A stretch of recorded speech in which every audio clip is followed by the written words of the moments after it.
Bonsoir à tous, j'espère que vous allez bien. Euh, à votre attention, nous allons commencer. Mais avant de commencer, nous allons donner quelques règles de conduite pour faciliter les échanges lors de la formation. Donc là, actuellement, il y a quelques personnes qui sont retardataires, qui sont en train d'intégrer la réunion à la volée. Donc, ce que nous allons faire, c'est que nous allons commencer avec le préambule et au fur et à mesure, on va les intégrer à la réunion. Avant de vraiment complètement bloquer parce que je serai en train de faire la présentation. Donc, les règles de conduite à tenir lors de la formation. Premièrement, il faudrait que tout le monde ferme son micro. Il faudrait que chacun coupe sa caméra également pour qu'on puisse avoir une bonne bande passante pour pour les images que je vais afficher, les explications et tout ça là pour que ça soit clair pour tout le monde. Donc, dès maintenant, je vais vous demander si vous me recevez bien. Si vous me recevez, faites une réaction pour que je puisse savoir si c'est bon. Ok, je vois que quelques personnes ont fait des réactions. Au cas où un moment arriverait où vous ne me recevrez plus, levez juste la main, je vais vous accorder la parole. Vous allez me dire si il y a un souci ou pas. Donc je vois que Madame Epiphanie a levé la main. Il y a un problème? Madame Epiphanie, vous avez levé la main. Ça va aller. Allô? D'accord. Veuillez fermer vos micros, s'il vous plaît. D'accord, merci. Donc, je disais que nous allons commencer en attendant que les autres puissent entrer. Donc, la dernière fois, pour ceux qui étaient là, déjà, bon retour à vous. Pour les nouveaux qui sont venus, merci de vous être ajoutés à nous. Faites grossir la communauté, c'est intéressant. Donc, il n'y a rien de compliqué ici, juste nous faisons des formations régulièrement. Et voilà un peu. Nous allons éviter de perdre assez de temps. Un petit résumé de ce que nous avions fait la dernière fois. Je ne vais pas rentrer dans le vif du sujet, mais la dernière fois, nous avons vu les bases de l'investissement, la BRVM. Donc, nous avons vu vraiment de manière assez rapide tout ce qu'il fallait voir concernant la BRVM. S'il vous plaît, vous parlez, on n'entend rien, s'il vous plaît. Qui aussi n'entend rien?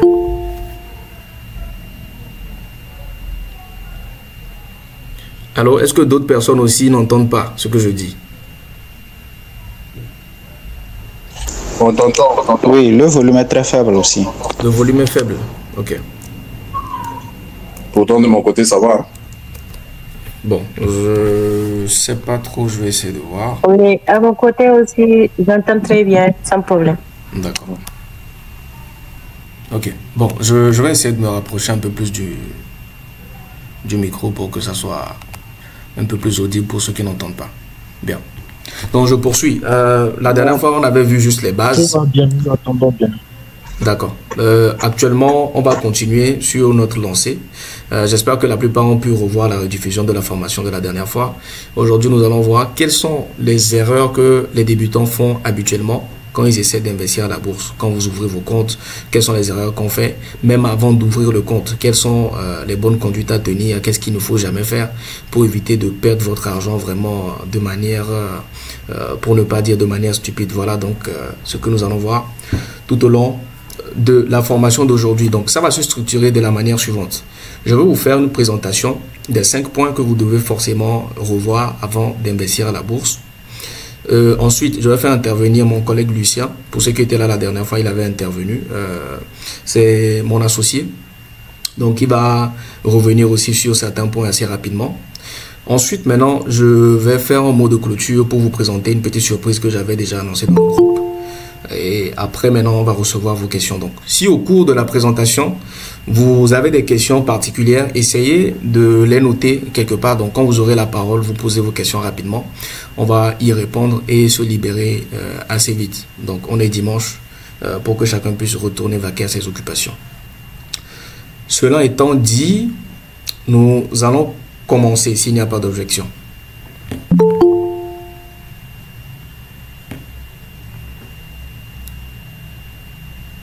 Je vais vous partager mon écran.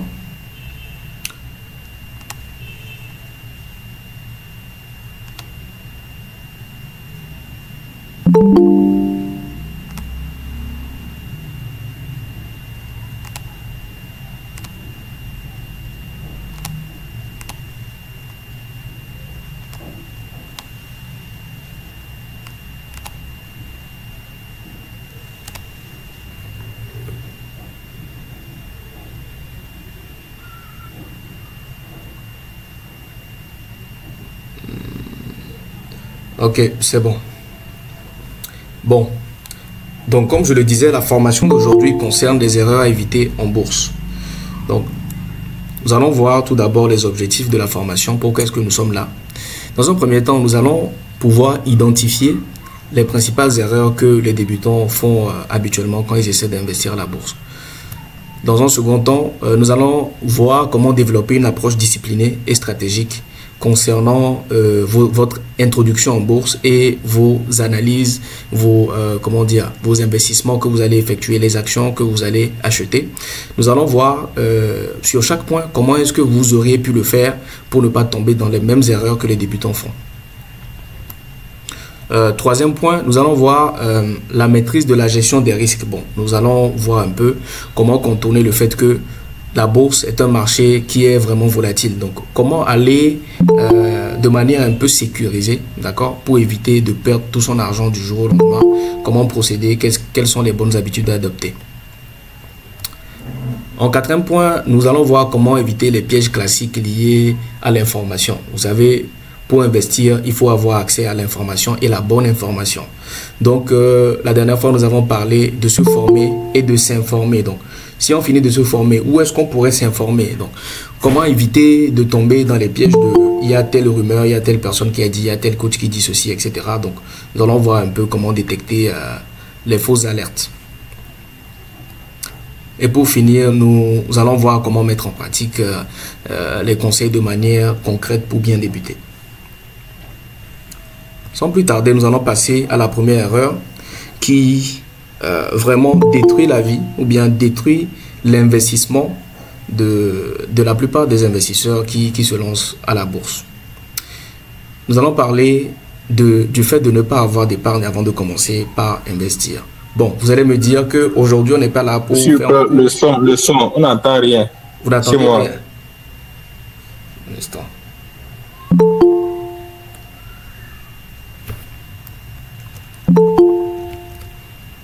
Essayez de voir si vous pouvez augmenter un peu le volume à votre niveau.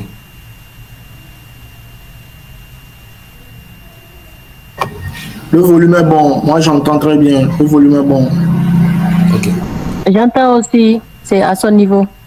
Bon, monsieur, essayez de voir un peu le volume. Vous pouvez couper... Ok, d'accord. Encore un niveau. D'accord. Bien. Je continue. Donc, je disais que nous ne sommes pas là pour un cours en gestion financière personnelle, en gestion de vos finances personnelles, mais il faudrait quand même se donner quelques bases avant d'investir à la bourse. Il faut partir sur des bases propres. Donc, avant de penser à investir en bourse, il est essentiel de construire une épargne de précaution. Pourquoi? Parce que les marchés financiers sont imprévisibles. C'est un marché, vous le savez, c'est assez volatile. Donc, si un imprévu survient dans votre vie, maladie, urgence familiale ou perte d'emploi, qui puisse, et que tout votre argent est bloqué dans un investissement volatile, vous serez obligé de vendre vos actions, parfois même à perte, voilà, vous allez très souvent vendre vos actions. Vous savez que quand vous avez un investissement, vous avez par exemple un terrain, des actions et tout, quand vous voulez vendre rapidement, vous êtes obligé de diminuer le prix. Donc, vous allez, pour ainsi dire, détruire l'investissement que vous avez fait parce que la rentabilité que vous espériez ne sera pas atteinte avant que vous ne le vendiez. Donc, afin d'éviter tous ces problèmes-là, il faudrait avoir une épargne, ce qu'on appelle l'épargne de sécurité. Mais en réalité, dans cette histoire d'épargne-là, j'ai un peu simplifié la chose parce qu'il y a plusieurs niveaux d'épargne qu'il faudrait que vous ayez afin d'éviter catégoriquement d'aller toucher à vos investissements tant que votre horizon de placement n'est pas encore atteint. Je vais commencer par le premier type d'épargne que vous devez avoir. Je vais diminuer un peu le volume pour éviter que le son des nouveaux puisse rentrer. Ok. Donc, le premier niveau d'épargne qu'il faut que vous puissiez avoir, c'est vraiment l'épargne de sécurité. La première chose qu'il faut que vous fassiez quand vous recevez votre rémunération, que ce soit votre salaire, vos bénéfices, quand vous vendez, etc., c'est de vraiment mettre de côté une partie pour gérer vraiment les éventualités, les urgences. Une maladie, un problème à la maison, etc. Donc, toutes les urgences que vous ne pouvez pas vraiment ignorer, il faudrait avoir un fonds de sécurité pour gérer ces urgences-là. Maintenant, supposons que vous avez ce fonds de sécurité, ce fonds vraiment d'urgence. Vous avez votre budget, votre salaire qui tombe avec le budget que vous avez déjà établi. Une partie va dans votre budget, une partie va dans l'épargne de sécurité. Supposons qu'un jour, il advenait que vous ayez envie de changer de télévision chez vous. Vous ayez envie d'acheter, je ne sais pas, un nouveau réfrigérateur. Vous ayez envie de changer les pneus de votre voiture, de votre moto, etc. Il vous faudra aller vers ce qu'on appelle l'épargne de projet. Pourquoi est-ce que je dis ça? Supposons que vous avez investi de l'argent dans une épargne de sécurité et que vous avez votre budget aussi à côté, vous avez votre salaire à côté. Pour ne pas aller toucher votre salaire, vous aurez tendance à vouloir dire que non, en fait, moi, ce que je vais faire, c'est que je ne vais pas aller toucher mon épargne de sécurité, mais je vais aller prendre directement l'argent dans mon salaire pour venir investir ou bien pour venir acheter ce que j'ai envie d'acheter. Mais le problème à ce niveau-là, il est où? Il est que vous avez un budget habituel que vous utilisez. Si vous piochez dans votre salaire n'importe quelle somme pour venir boucher un autre trou, forcément, ça va se répercuter dans le mois. Donc, vous serez obligé de venir détruire l'épargne de sécurité. Donc, ce qu'il faut savoir que l'épargne de sécurité, on n'y touche jamais si on n'a pas un problème urgent ou un problème incompressible, un problème qui ne peut pas attendre. Si c'est une urgence, une maladie, vous avez un décès, etc., il faut vraiment que vous ayez de côté l'épargne de sécurité. Et pour sécuriser, en quelque sorte, l'épargne de sécurité, ayez l'épargne de projet qui va vous permettre de pouvoir faire des dépenses extra-budget. D'accord? Donc, quand vous investissez un peu dans l'épargne de sécurité, mettez aussi un peu à côté pour pouvoir vous acheter, faire l'acquisition de certaines choses dont vous aurez besoin au fur et à mesure. D'accord? Ensuite, nous avons l'épargne d'investissement, qui est l'épargne que nous utilisons habituellement pour investir. Je vais dire l'épargne que vous allez utiliser pour mettre à la bourse. Donc, peu importe le pourcentage que ça représente dans votre salaire, il faudrait que vous fassiez un plan qui soit adapté, d'accord, à votre profil et à votre niveau de revenu. C'est très important. Donc, un programme ou bien un budget qui est destiné à telle personne qui gagne tel argent ne peut pas marcher pour une autre personne avec d'autres réalités, avec d'autres contraintes. Donc, il faudrait que vous fassiez la répartition selon votre profil et selon vraiment le niveau de revenu que vous avez. En quatrième type d'épargne, ça, on ne va pas vraiment s'éterniser dessus. Pour ceux qui sont salariés, vous avez la retraite qui est là, vous allez avoir des pensions à la retraite, etc. Pour ceux qui sont entrepreneurs, je suppose qu'il y a également des systèmes qui feront que vous allez mettre un peu d'argent de côté pour pouvoir sécuriser un peu votre retraite. Je vois qu'il y a quelqu'un qui lève la main. Monsieur ou Madame Soumaïla, vous pouvez prendre la parole. Vous avez un problème? Bien, je poursuis. Donc, je parlais de l'épargne de retraite qui, vraiment, à ce niveau-là, dépendra des profils. Il y a certains qui diront que l'investissement à la bourse va couvrir leur retraite, etc. Donc, chacun a son objectif et chacun a son profil. Après, le côté épargne, qu'est-ce qui est vraiment important pour les investisseurs à la bourse d'avoir? Il est important, d'accord, de connaître les entreprises dans lesquelles vous investissez. Vous rentrez à la bourse, vous avez déjà votre épargne. Vous savez que au moins de petits problèmes, vous n'aurez pas à aller retirer votre argent à la bourse pour faire quoi que ce soit. C'est bien.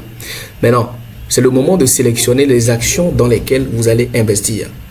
Et vous vous basez simplement sur, je ne sais pas, les oui-dire.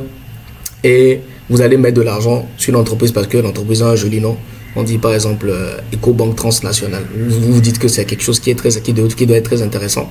Vous voyez des noms assez intéressants, des entreprises que vous connaissez de loin et vous vous levez seulement pour aller investir. Ça ne se passe pas comme ça.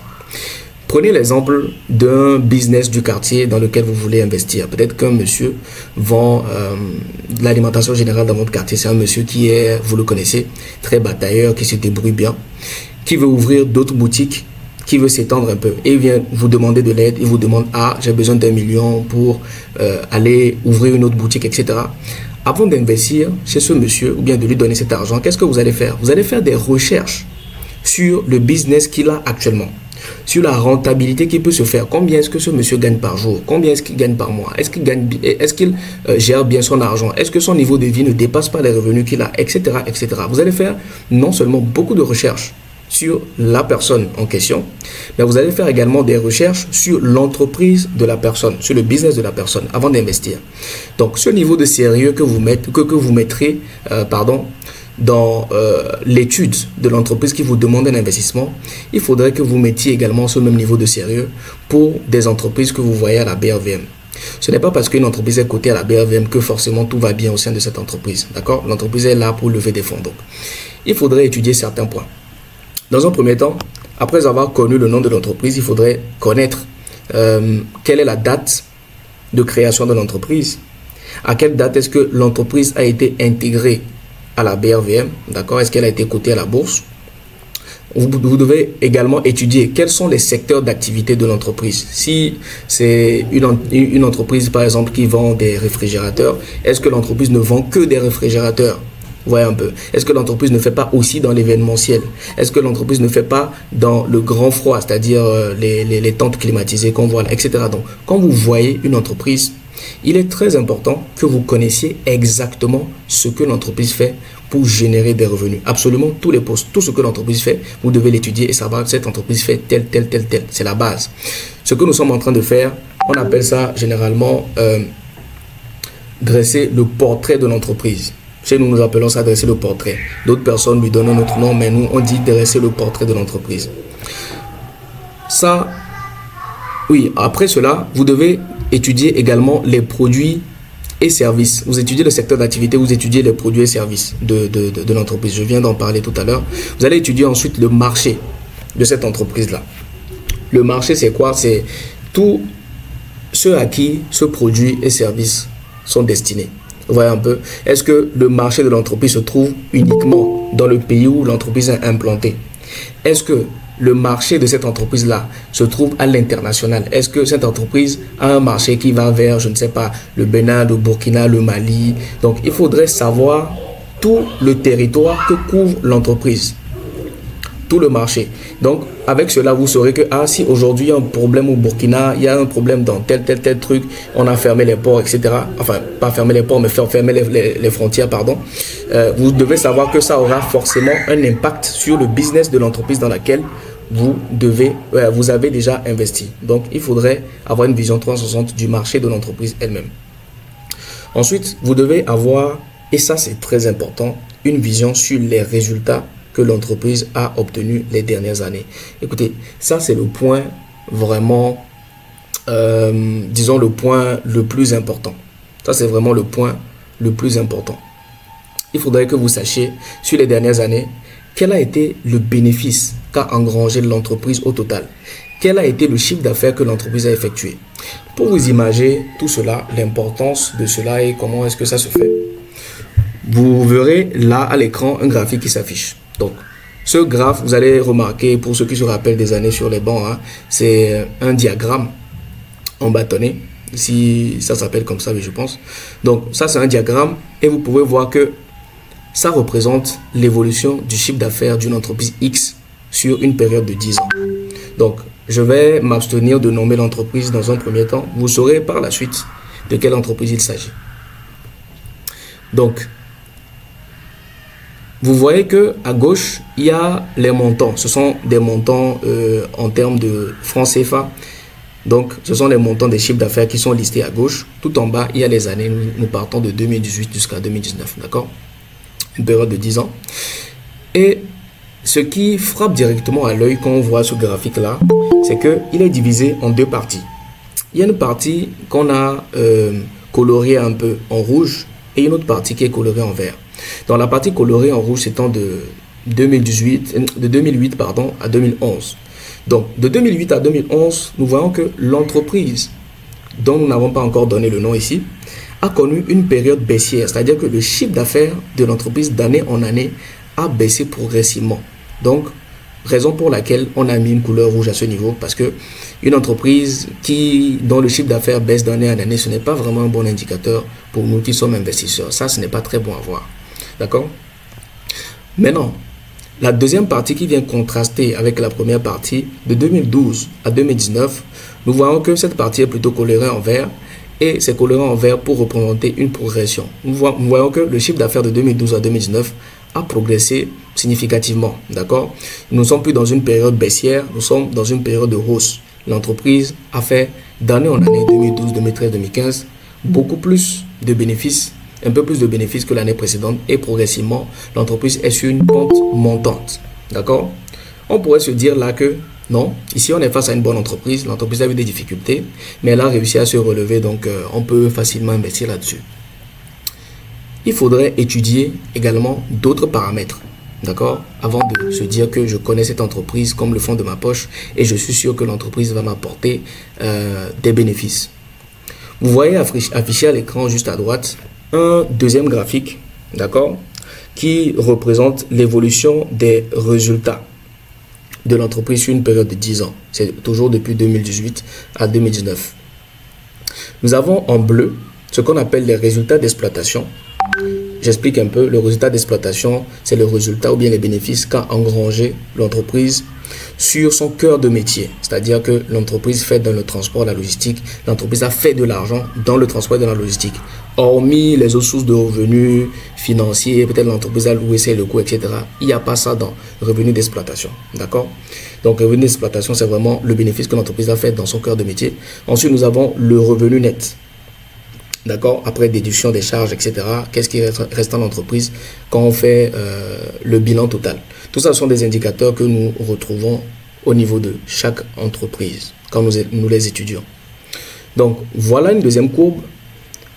Et première chose qui choque sur cette deuxième courbe, il n'est pas du tout en phase avec le premier diagramme que nous avons. Parce que nous voyons notamment qu'il y a certaines périodes où les graphiques tombent vraiment bas. Des fois, ça remonte. Des fois, les résultats baissent. Des fois, les résultats montent. Et vraiment, c'est en dents de scie. Les résultats ne sont pas du tout constants. Et ça ne suit pas exactement la même tendance que nous avions observée 2018 à 2011. Une baisse. 2012 à 2019. Une hausse. Ça ne suit pas les mêmes tendances. Pour expliquer ou bien pour commenter ces deux graphes, qu'est-ce qu'il faut dire? Il faut se dire que malgré le fait que depuis 2012, l'entreprise a commencé par relancer ses activités, que son chiffre d'affaires est en hausse, l'entreprise n'arrive pas vraiment à stabiliser ses revenus et ses bénéfices dans le temps. Donc ici, il faudrait vraiment faire attention à cette entreprise pour ne pas vraiment mettre trop d'attentes en elle, parce que l'entreprise ne va pas vraiment très bien. Ce n'est pas une mauvaise entreprise, mais elle ne va pas très bien. D'accord? Au vu de ces graphiques-là. Je parle bien de la période de 2008 à 2019. Maintenant, je vais vous dire quelque chose. Cette entreprise que nous venons d'étudier, c'est Nestlé Côte d'Ivoire. Je pense que chacun d'entre nous a au moins entendu parler une seule fois de Nestlé Côte d'Ivoire, que ce soit pour de bonnes ou de mauvaises raisons, que ce soit pour leurs produits, etc. On a quasiment tous déjà entendu parler de Nestlé Côte d'Ivoire, ou bien de Nestlé tout court, d'accord? Ce qu'on peut voir ici, c'est que c'est une entreprise de grande notoriété, d'accord? Quasiment tout le monde connaît cette entreprise, mais pourtant sur la période de 2008 à 2019, ce n'était pas vraiment une entreprise de qualité, au vu des études que nous avons ressorties. Tout ceci pour vous dire que ce n'est pas à cause de la renommée ou bien de la notoriété de l'entreprise que l'entreprise est forcément une entreprise performante. J'avais déjà donné tout à l'heure le cas de Ecobank Transnational. Ce que beaucoup de personnes, ce qui choque beaucoup de personnes quand ils voient le cas de Ecobank Transnational, pour ceux qui ont suivi ou bien pour ceux qui viennent de découvrir, ils voient que c'est une action qui coûte 16 francs. Comment est-ce qu'une action peut coûter 16 francs? Une action qui est cotée à la BRVM peut coûter 16 francs. Bon, il y en a qui se disent non, c'est une opportunité. Il y en a d'autres qui se disent non, c'est pas bon, etc. Mais il faut savoir que quand Ecobank Transnational a été introduit à la bourse, il ne coûtait pas 16 francs. Il coûtait bien plus que ça. Vous voyez, son action coûtait bien plus. Même en 2013, l'action coûtait 60 et quelques francs. D'accord? Donc, si vous aviez même investi dans Ecobank Transnational, qui est une entreprise reconnue dans plein de pays d'Afrique, si vous aviez investi dedans en 2013 jusqu'à maintenant, vos revenus seraient, votre investissement serait quasiment divisé par 4 ou 5. Vous voyez un peu. Donc, il ne faut pas juste se baser sur le nom de l'entreprise en se disant qu'on la connaît. Il faut vraiment aller au fond, étudier les résultats de l'entreprise, étudier son chiffre d'affaires. C'est très important. Donc, je vous montre ici à l'écran un graphique de l'évolution. C'est vrai que je n'ai pas mis les montants, mais c'est l'évolution, d'accord, des actions de Nestlé de la période de 2013 à 2020. Vous pouvez voir que effectivement, selon l'analyse qu'on a faite, l'action n'a pas pris de la valeur, mais elle en a perdu au vu de la progression des graphiques. Voilà ce qui s'est passé. Maintenant, revenons. Ça, c'était de 2013 à 2020, ça. En 2020, il s'est passé quelque chose. Nestlé Côte d'Ivoire, au vu des problèmes, au vu du fait qu'il n'arrivait pas vraiment à avoir des bénéfices constants, il y a eu beaucoup de réformes, beaucoup de restructurations au sein de l'entreprise, d'accord, elle-même. Donc, il y a eu une gestion plus efficace des coûts qui a permis de réduire significativement les charges. Donc, moins de charges, ça fait plus de bénéfices, d'accord. On a vu déjà qu'ils étaient déjà dans une pente de gagner beaucoup, enfin, de faire beaucoup plus de chiffre d'affaires. Donc, s'ils réduisent aussi en même temps leurs charges, ça fera que le bénéfice également va croître.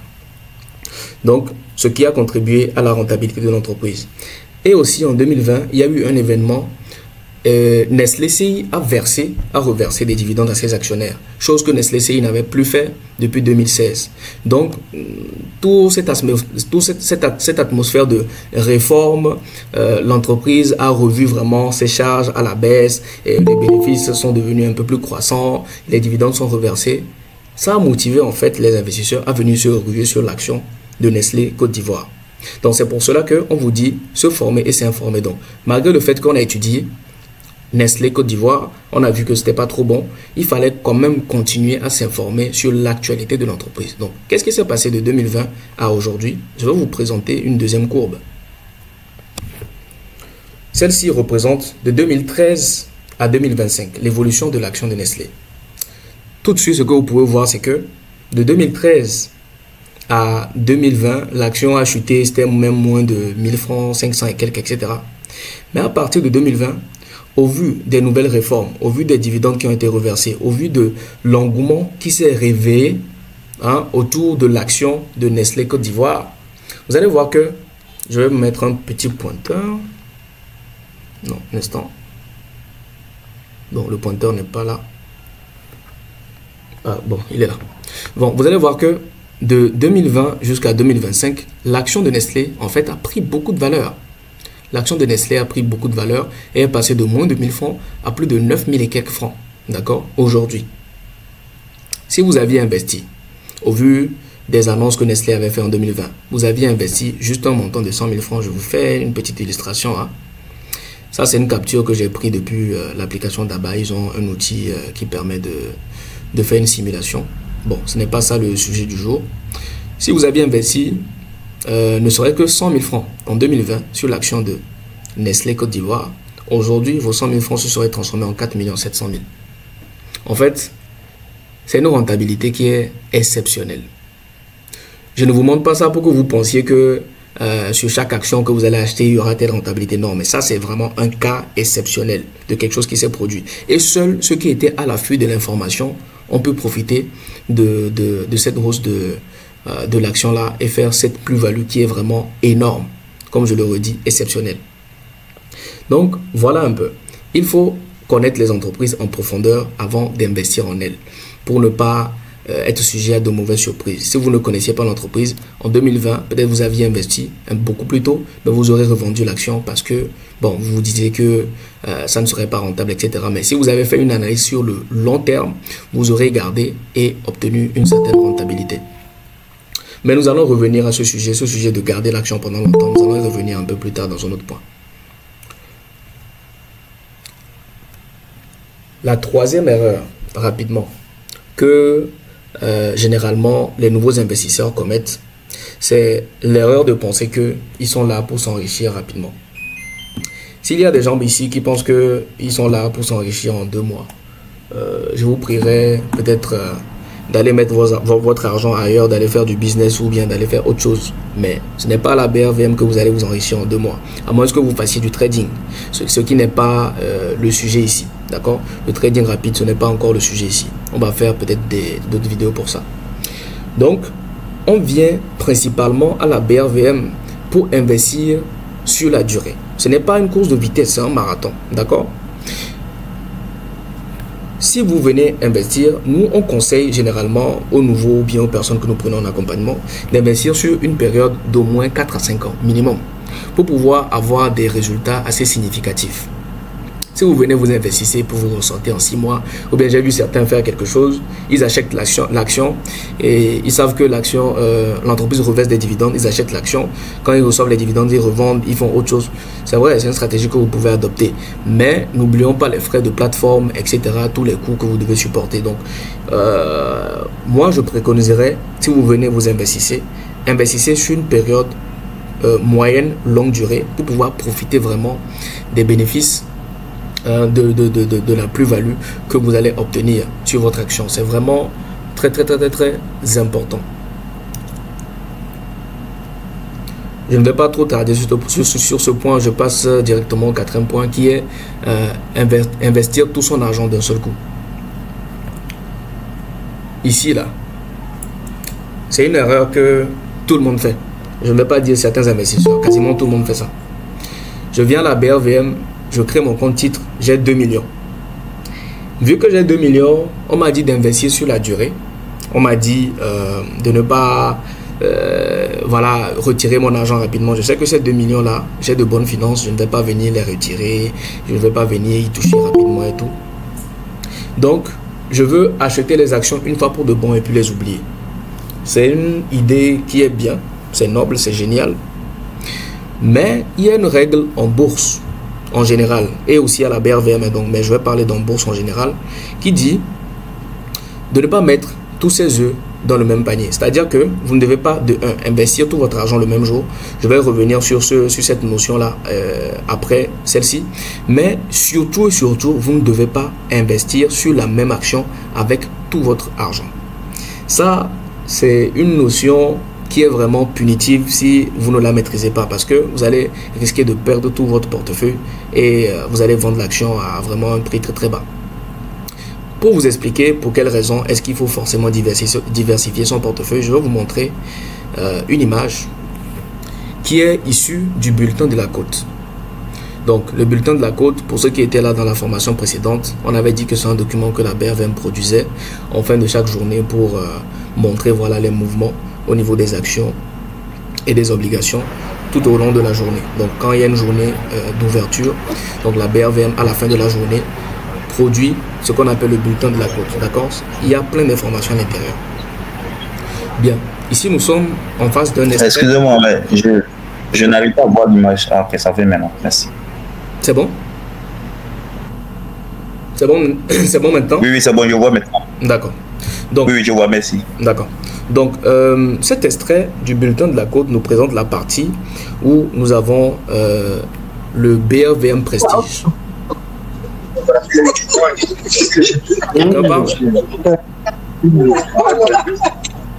Coupez votre micro, s'il vous plaît.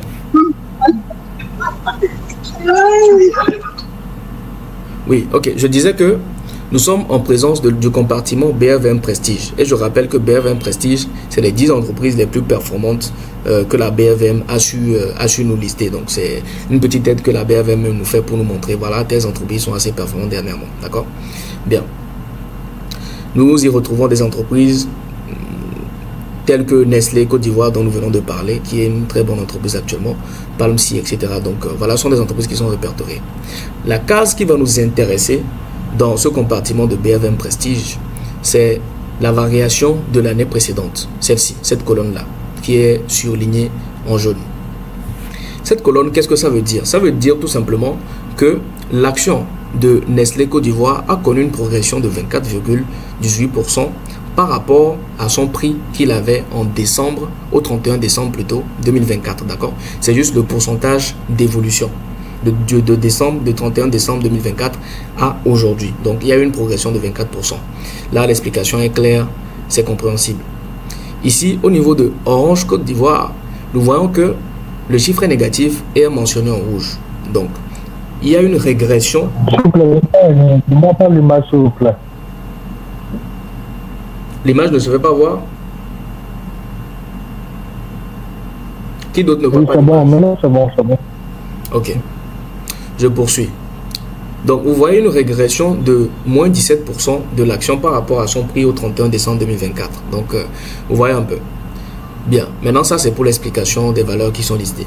Ce que j'aimerais vous faire imaginer ici, c'est que, supposons que vous venez à la BAVM et vous investissez sur une seule entreprise. Vous voyez que, par exemple, Société Générale Côte d'Ivoire, vous voyez que c'est une bonne action, vous faites les études, etc. Et puis vous investissez là-dessus.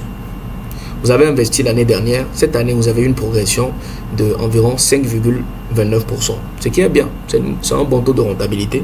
Vous avez investi sur une entreprise et vous avez eu votre taux de rentabilité qui était bien. C'est-à-dire que votre action a pris de la valeur. C'est bien.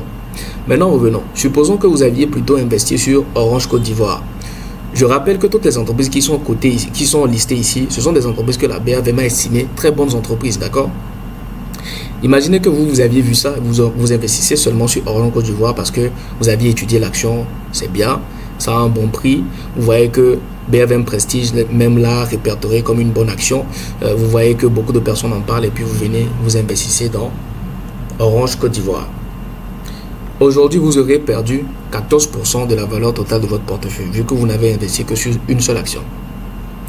Maintenant, revenons. Si vous aviez investi sur ces 10 actions-là, quand je suis en train de parler, je ne parle pas forcément d'aller prendre le compartiment BAVM Prestige et puis d'investir sur toutes les actions qui sont là-bas. Non, il faut faire une étude préalable. Supposons que dans votre portefeuille, vous n'avez pas une action, mais vous en avez ces 10 là. D'accord? Qu'est-ce qui va se passer? Même si l'une de ces entreprises a eu une mauvaise performance, d'accord, de l'année dernière à cette année, vous allez voir que toutes les autres entreprises qui sont dans le compartiment, on a du 24% de progression, 21%, 44%, 8%, etc. La progression des autres entreprises va venir boucher le trou de l'entreprise qui a eu une contre-performance. Je ne sais pas si vous voyez, c'est un peu comme la notion de moyenne de classe. Vous avez eu 5 sur un devoir, enfin, vous avez eu 5 sur une matière, mais sur d'autres matières, vous avez 18, 19, 15, etc. Votre moyenne globale va augmenter peut-être à 15 ou 16, malgré le fait que vous êtes faible sur une certaine matière. Donc, c'est ce qui se passe quand vous diversifiez votre placement. En cas de problème, vous ne perdez pas tout votre investissement. Et quand vous avez un gain, le gain est en quelque sorte la résultante de tous les progrès ou bien de toutes les baisses que vous avez obtenues sur l'ensemble de votre portefeuille. Ça vous permet de ne quasiment jamais perdre de l'argent. On ne dit jamais, jamais, mais ça vous sécurise vraiment beaucoup sur le fait de se dire que non, j'ai investi l'année passée, cette année, maintenant j'ai perdu vraiment la moitié de mon investissement. Donc, quand vous appliquez la diversification de patrimoine ou bien la diversification dans votre portefeuille, ça vous évitera de vous lever un matin et puis de vous dire que ah, j'ai perdu tel montant sur mon investissement. D'accord? Donc, c'est très important d'appliquer cette règle-là. L'autre chose aussi qu'il faut que vous fassiez lors de votre investissement, c'est de ne pas tout investir le même jour. Je l'avais déjà dit quand j'avais commencé le point 4, mais il faut vraiment éviter de... Je viens à la BAVM pour investir, j'ai 2 millions à investir en bourse, donc j'investis tous mes 2 millions et puis j'oublie. On ne fait pas ça. Je vais vous expliquer pour quelles raisons et je vais vous expliquer qu'est-ce qu'il faudrait faire dans le meilleur des cas. Supposons que j'arrive en juin 2021, d'accord? Je veux acheter l'action de l'entreprise X. J'achète l'action à 150 francs, ok? J'achète pour 2 millions. Ça me fait un nombre défini d'actions. J'achète pour 2 millions, ou bien j'achète pour 500 000, vu qu'on a dit de diversifier, j'achète plutôt pour 500 000. J'achète tout et puis j'oublie. La rentabilité que j'aurai, si je revends mon action quand elle sera 200 francs, si mon action passe à 200 francs, j'aurais gagné 50 francs. Donc, la rentabilité que j'aurai, si je vends mon action quand elle est à 200 francs, ne sera pas la même que celui qui l'a acheté à 130 francs. Parce que moi, je l'avais acheté à 150 francs, c'était mon prix d'achat. Telle personne l'a acheté à 130 francs. Donc, quand lui va le vendre à 200 francs, il a une rentabilité beaucoup plus grande que, enfin, un peu plus grande que moi, ma rentabilité quand je l'avais acheté à 150 francs. Suivez bien cette partie. Quand vous investissez en bourse, ne mettez pas tout votre investissement sur un seul achat à une seule période. Vous pourrez, par exemple, acheter à 150 francs, après vous achetez à 130 francs, après vous achetez à 170 francs, après vous achetez à 60 francs, progressivement jusqu'à ce que votre argent que vous aviez décidé d'investir ne finisse. D'accord? Quand vous allez faire comme ça, votre prix d'achat de l'action en général va être la moyenne des prix d'achat que vous avez pu obtenir tout au long de l'année. Donc, la recommandation, c'est quoi? Vous voulez investir en janvier, vous achetez un peu en janvier, un peu en février. Choisissez habituellement les mêmes dates, d'accord? Si vous voulez investir le 10 de chaque mois, c'est bien. Le 20 de chaque mois, ça dépend de vos revenus. j'investis le 10 janvier, le 10 février, le 10 mars, etc. J'investis, en fait, je répartis mon investissement sur une certaine période. Ça me permettra de pouvoir avoir un prix d'achat qui sera assez intéressant pour que ma rentabilité soit meilleure. À la bourse, ce sont des stratégies. On ne met pas juste de l'argent comme ça. Donc, voilà un peu ce point-là, ce que je voulais vous expliquer dessus. Bien sûr, ce graphique-là n'est pas forcément très représentatif. C'est juste un truc que j'ai généré rapidement. Ce n'est pas une vraie entreprise, d'accord? Mais généralement, quand vous prenez les graphiques et vous investissez à diverses périodes, ça vous permet d'avoir un meilleur prix d'achat pour vos actions. C'est très important de le faire ainsi. Les plus grands font comme ça. Nous recommandons de le faire comme ça. Nous-mêmes, nous le faisons comme ça. Donc, voilà ce qu'il faut faire et ce qu'il faut éviter. Pour finir, pour aller rapidement, nous avons le dernier point et non des moindres. L'un des points qui aspire, je vais dire, les plus faibles. Ici, il y a 3 cas de figure que nous allons voir.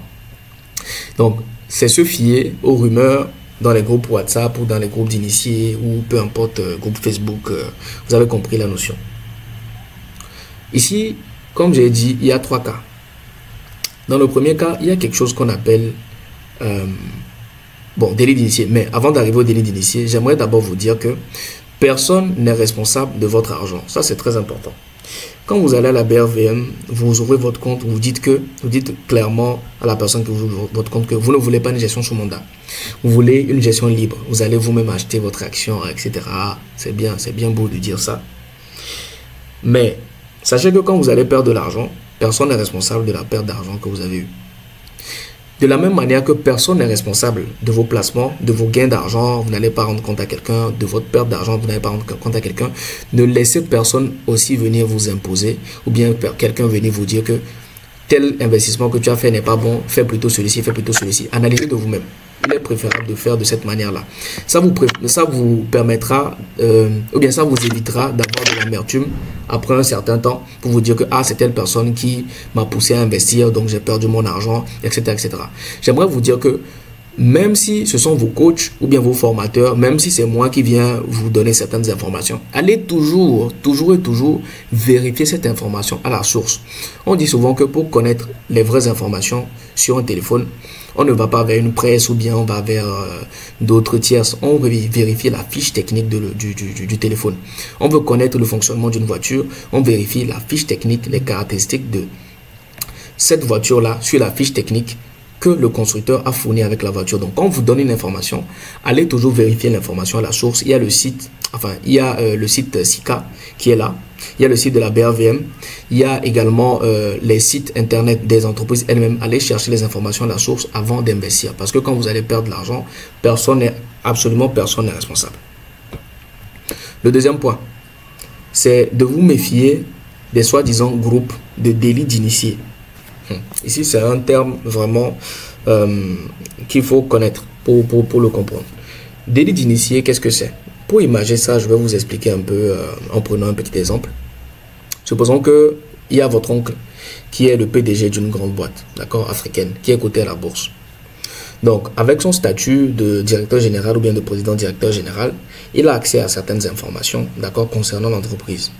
Et il s'avère que c'est une entreprise qui avait fait l'année dernière, en 2024, un chiffre d'affaires équivalent à 10 milliards. Mais en 2025, supposons qu'on soit à la fin de l'année, l'entreprise a fait son bilan et a remarqué que non, ils ont fait un chiffre d'affaires de plutôt 50 milliards. L'année passée, c'était 10 milliards. Cette année, c'est 50 milliards. Donc, les résultats que l'entreprise va annoncer, d'accord, ouvertement sur son site ou bien ouvertement sur les sites spécialisés, c'est un résultat qui va forcément attirer des investisseurs. Donc, lui, il anticipe déjà le fait que quand les résultats vont être annoncés, d'accord, l'action va forcément prendre de la valeur. Les dividendes seront assez élevés. L'action également va prendre de la valeur. Les investisseurs vont se ruer sur l'action. Donc, plus la demande est forte, plus le prix aussi augmente. Donc, étant votre oncle, il vient vous dire que, mon cher ami, voilà, nous avons fait tel résultat dans notre entreprise. Nous allons annoncer les résultats à telle période-là. Donc, voilà, nous avons fait de très bons résultats. Je te conseillerais d'aller acheter des actions de notre entreprise dès maintenant, vu que quand ça va prendre de la valeur, vraiment, ça sera vraiment beaucoup de valeur. Donc, tu vas faire une grosse plus-value. Après, tu revends et puis tu te fais des bénéfices énormes. C'est une vraie information qui est réelle, qui vous a été donnée. Et effectivement, vous allez prendre cette information, vous allez aller acheter cette action-là. Et éventuellement, d'accord, quand les résultats seront annoncés, les choses vont se passer telles que décrites. D'accord? C'est un peu comme on vous dit un match de foot, le score sera de 0-0 parce que les deux équipes se sont entendues et vous avez cette information. Vous n'avez qu'à aller parier. On n'incite personne à aller parier les jeux, de l'argent sur les jeux de hasard. Mais c'est un peu comme ça. Donc vous allez parier, vu que le résultat est sûr, vous obtenez votre résultat, vous avez votre plus-value. Donc c'est ça qu'on appelle un délit d'initié. Je rappelle que c'est puni par la loi. C'est un truc qui existe à la bourse. Hein. C'est un fléau qui est vraiment à la bourse et que les autorités ont du mal à détecter. Enfin à repérer les personnes qui le font, mais c'est un truc qui est vraiment très présent à la bourse. Donc c'est un peu ça ce qu'on appelle le délit d'initié, mais c'est puni, c'est vraiment puni sévèrement. Vous allez avoir des personnes qui vont s'approcher de vous, vu que vous ne maîtrisez pas la notion de délit d'initié, ils vont venir vous dire non, moi j'ai un groupe où voilà, on a des informations sur les entreprises, voilà, même les PDG sont dans le coup, etc. Donc si tu veux rentrer dans mon groupe privé, tu paies tel montant, tu rentres dans le groupe et on va vous donner des sortes de signaux. D'accord? Quand on vous dira d'acheter telle action, c'est parce qu'on sait que telle action va prendre de la valeur. Et vu qu'on est en contact avec le PDG qui nous a donné des informations soi-disant secrètes. Donc, vous n'étant pas familier avec ce genre de termes, avec ces informations, ils vont vous donner des exemples, des captures. Et vous allez, juste à cause de l'ignorance, rentrer, d'accord, dans ce genre de groupe et espérer avoir des résultats assez intéressants. On va vous dire non, c'est des délits d'initié, voilà, ça a un aspect un peu illégal, mais ça va vous faire gagner de l'argent. Méfiez-vous de ce genre de groupe-là. D'ailleurs, même n'y entrez jamais parce que c'est une arnaque. D'accord? Au mieux, ce qui est très rare, c'est pour manipuler le marché. Au pire, c'est juste pour voler votre argent. Donc, ne vous fiez pas à ce genre de personnes, à ce genre de groupe qui vont vouloir venir vous dire ça. La meilleure alternative, c'est de vous former, de vous faire votre propre avis sur les entreprises. J'ai un peu trop parlé sur ce point. Je vais entamer le troisième et dernier point, qui sera vraiment de vous méfier des rumeurs que vous entendez sur les réseaux sociaux. Oui, telle entreprise va prendre de la valeur, ou telle entreprise va en perdre, etc., etc. Vous avez basé votre stratégie sur une période de 5-10 ans. Maintenant, on vient vous dire que non, telle entreprise va perdre de la valeur, telle personne fait une vidéo dessus sur TikTok, telle personne fait une vidéo YouTube dessus, sur votre oncle vous appelle, vous dit ceci, non, telle entreprise là, je pense qu'elle va perdre de la valeur.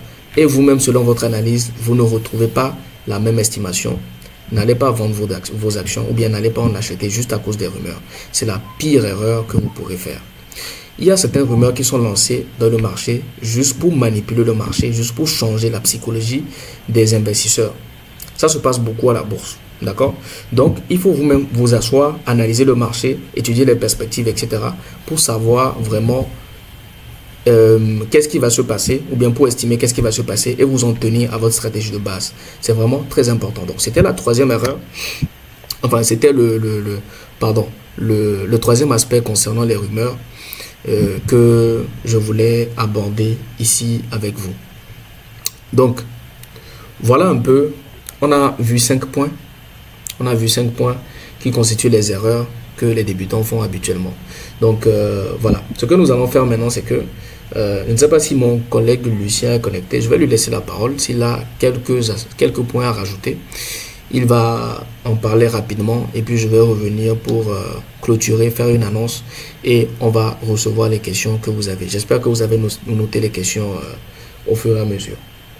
Donc, Lucien, je ne sais pas si tu es dans le call. Je suis là. D'accord. Donc, je vais te laisser la parole pour que tu fasses ton intervention assez rapidement si tu as des ajouts ou quoi. Bonsoir à tous, bonsoir à tout un chacun. Désolé, hein, ce soir, malheureusement, je ne vais pas vous projeter un graphique ou, je sais pas, vous présenter quelque chose comme ça. Je vais juste parler parce que aujourd'hui, mon but, enfin, je suis là juste à des fins de sensibilisation. Je ne suis pas là vraiment pour vous présenter des graphiques et autres. Serge a déjà tout dit. Hein. Serge, enfin, la majorité de ce qui devait être dit a été dit. Donc, moi, je veux juste attirer votre attention sur quelques points. Enfin, certes, je vais juste compléter ce que Serge a dit tout à l'heure. Parce que le marché, c'est pas nous qui avons créé le marché. Hein. Ce n'est ni vous, ni moi, ni nos parents, etc. Le marché est là depuis des années et c'est pas aujourd'hui que ça va fermer. Donc, les opportunités sur le marché, il y en aura toujours. Il y en aura toujours. Donc, ne pensez pas que parce qu'il y a eu une rumeur aujourd'hui à propos de tel ou tel actif et que vous l'avez raté, que vous ne pouvez plus vous faire de l'argent, en fait. Vous voyez un peu? Donc, ne vous précipitez jamais. Moi, c'est la première des choses que voilà, sur lequel j'attire votre attention. Parce que ceux qui sont dans le groupe, je leur ai dit, j'avais envoyé un message dans le groupe disant à tous ceux qui se précipitent d'aller vers les SGI, attendez d'abord. Pourquoi? Parce que certains vont vers les SGI à ouvrir les comptes parce qu'aujourd'hui, ils ont soif d'investir, ils ont de l'argent à côté, peut-être qu'ils ont peur. Ils ont peut-être peur que, enfin, une envie leur prenne d'aller dépenser ou d'aller faire ceci, ils se précipitent d'aller mettre de l'argent dans la SGI sans s'être formés. Ça, c'est une grossière erreur. Une grossière erreur. Pourquoi? Parce que avant même de penser même à se former, il y a certaines habitudes qu'il faut qu'on puisse résoudre dans son propre quotidien. Je vais les énumérer un à un. Serge en a parlé. Le matelas de sécurité. Avoir un fonds de sécurité. Une épargne de sécurité. L'épargne de sécurité ne fait pas tout. L'épargne de sécurité est juste là pour nous servir de support au cas où peut-être quelque chose pourrait nous arriver, on pourrait perdre son emploi. Aujourd'hui, si tu perds ton emploi et que tu n'as de l'argent qu'en bourse, mais cet argent que tu as investi en bourse était destiné à être, enfin c'était un investissement qui visait un certain nombre d'années. Si aujourd'hui tu fais face à un tel problème et que tu sais que ton seul argent, les seuls fonds dont tu disposes, c'est cet argent qui est en bourse. Le réflexe de tout un chacun, c'est aller sortir son argent en bourse. Donc, quand c'est comme ça, là, on ne respecte plus le programme qu'on s'est fait, on ne respecte plus ces projections qu'on s'était fait sur les années à venir, sur voilà, ce qu'on avait prévu faire dans les années à venir. Aujourd'hui, vous savez, moi, Serge et moi, on a cette habitude de... On reçoit souvent des gens qui viennent se former et qui, pour la plupart, viennent avec les idées, excusez-moi, c'est juste un exemple, de juste capter des comment je peux dire ça, faire de la croissance rapide, Mais vous savez, on est là. Aujourd'hui, peut-être on peut se dire qu'on est jeune, mais c'est au moment où vous êtes le plus jeune que vous êtes à même encore d'investir et de vous préparer un bon avenir. Vous voyez un peu? Donc, si aujourd'hui, où j'ai la capacité d'investir parce que je suis jeune, je ne le fais pas. Demain, je ne le ferai pas. Et aujourd'hui, demain, si je prends ma retraite, là, mes sources de revenus baissent. Et à la retraite, là, c'est un peu plus difficile d'investir, en fait. Vous voyez un peu? À la retraite, c'est un peu plus difficile d'investir. Donc, le moment est venu. Je ne dis pas que ceux qui sont à la retraite, c'est déjà désespéré pour eux. C'est faux, hein? Ne prenez pas ça comme ça, c'est faux. Ils peuvent le faire, mais c'est toujours mieux de le faire tôt parce que ça te laisse une grande marge de temps pour pouvoir investir, de pouvoir jouir de tes biens, de pouvoir mettre en place comment je peux appeler ça, des mécanismes pour pouvoir se faire de l'argent. Vous voyez un peu? Donc, investissez tôt pour préparer sa retraite et investissez intelligemment. Et avant d'investir, beaucoup de petits délits qu'on a l'habitude de faire aujourd'hui. La première, à part le matériel de sécurité. Le matériel de sécurité, je reviens encore dessus parce que c'est l'une des choses les plus importantes. Et puis, quand on dit un matériel de sécurité, ça correspond à quelle somme exactement? En fait, ça, c'est pas vraiment une somme que je vais vous donner, c'est une estimation, un pourcentage. Le matériel de sécurité doit constituer au moins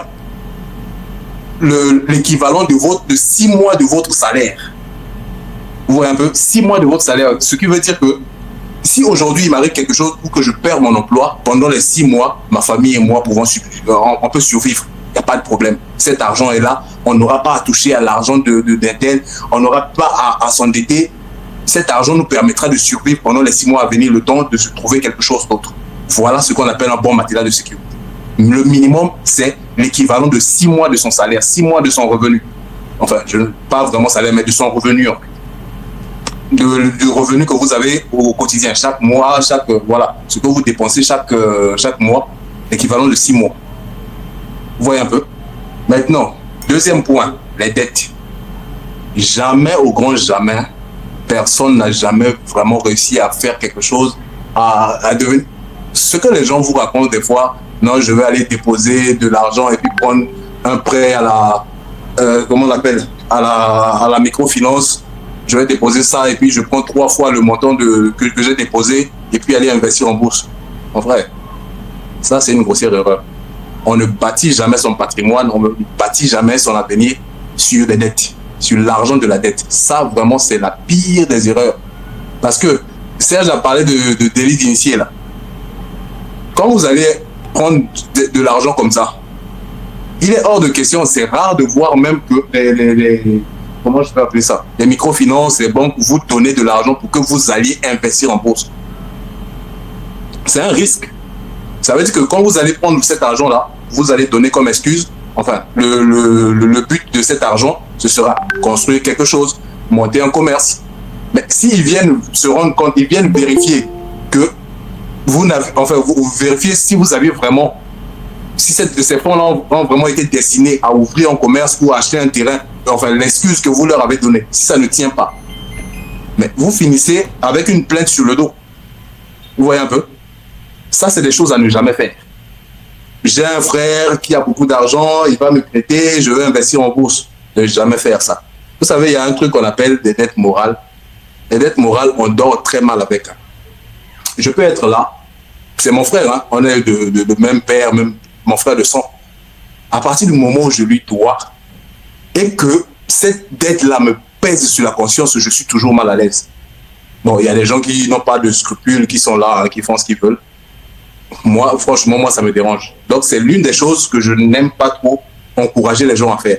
S'endetter pour investir, se précipiter sans se former pour investir, ne pas avoir de matériel de sécurité, se précipiter, aller à la BRVM parce que on a entendu parler de la BRVM. Demain, on va ouvrir son compte titre. Mais ouvrir son compte titre, là, quelles sont les conditions à respecter avant de... Comment on fait pour sélectionner une SGI?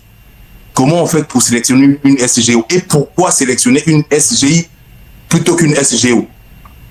Et pourquoi, même avec la SGI, pourquoi il faut que j'achète des actions? Pourquoi il faut que j'achète des obligations? Il faut que vous sachiez tout ça.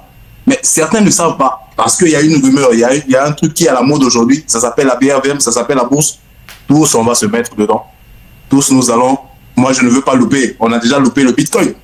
Nous, on a loupé. Est-ce que moi, je vais laisser passer cette occasion, encore cette opportunité? Non, je vais aussi m'y mettre. Et vous foncez tête baissée, sans s'être formé, et vous perdez votre argent. Après, c'est pour accuser. L'Africain a toujours tendance à accuser les autres. On n'est jamais responsable de ses propres choix, jamais responsable de ce qui arrive après avoir pris nos propres décisions. C'est toujours la faute des autres. Si ce n'est pas la faute du blanc, c'est la faute du gouvernement. Donc, après là, vous voyez, c'est toujours des choses comme ça. Bon, une autre chose. Apprenez, c'est vrai, hein, on nous dit que l'argent n'aime pas le bruit, il ne faut pas informer, enfin, il ne faut jamais trop faire de bruit quand vous investissez, quand vous faites des choses. Ça, c'est une grossière erreur. Monsieur peut être là, vous êtes dans un mariage avec votre femme, madame n'est pas au courant que vous avez de l'argent à la SGI, que vous avez de l'argent investi, vous avez un patrimoine comme ça, parce que vous cachez, parce que l'argent ne fait pas de bruit. Et si vous mourrez,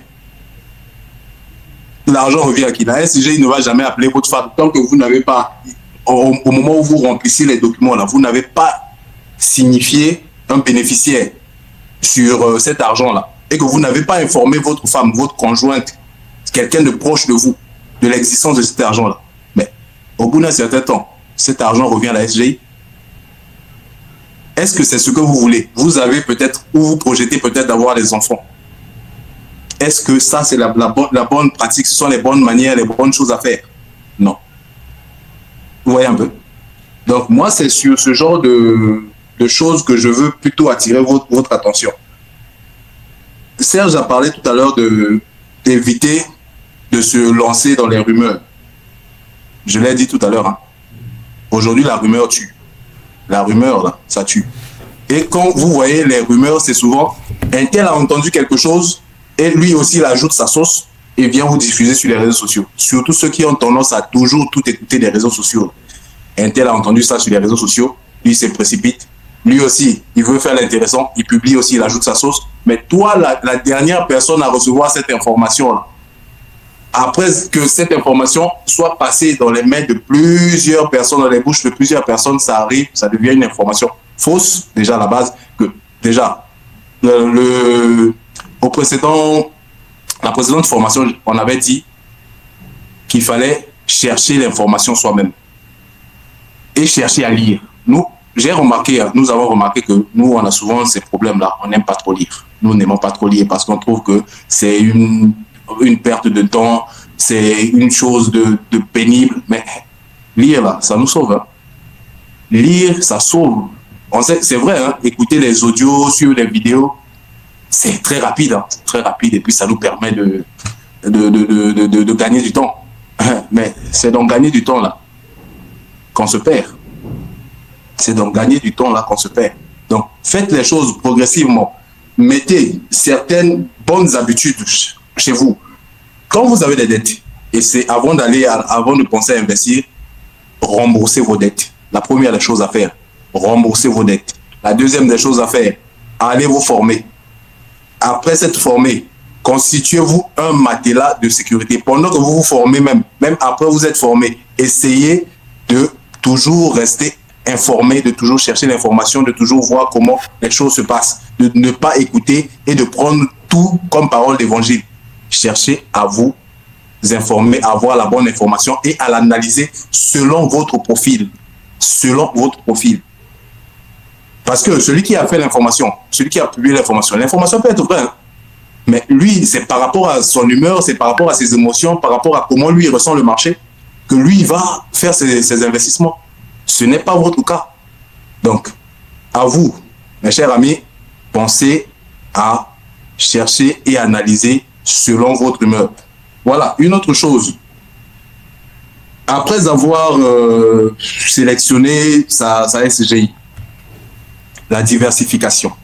La diversification. Serge a dit quelque chose de très vrai. Deux choses. D'abord, ne pas acheter que les mêmes actifs.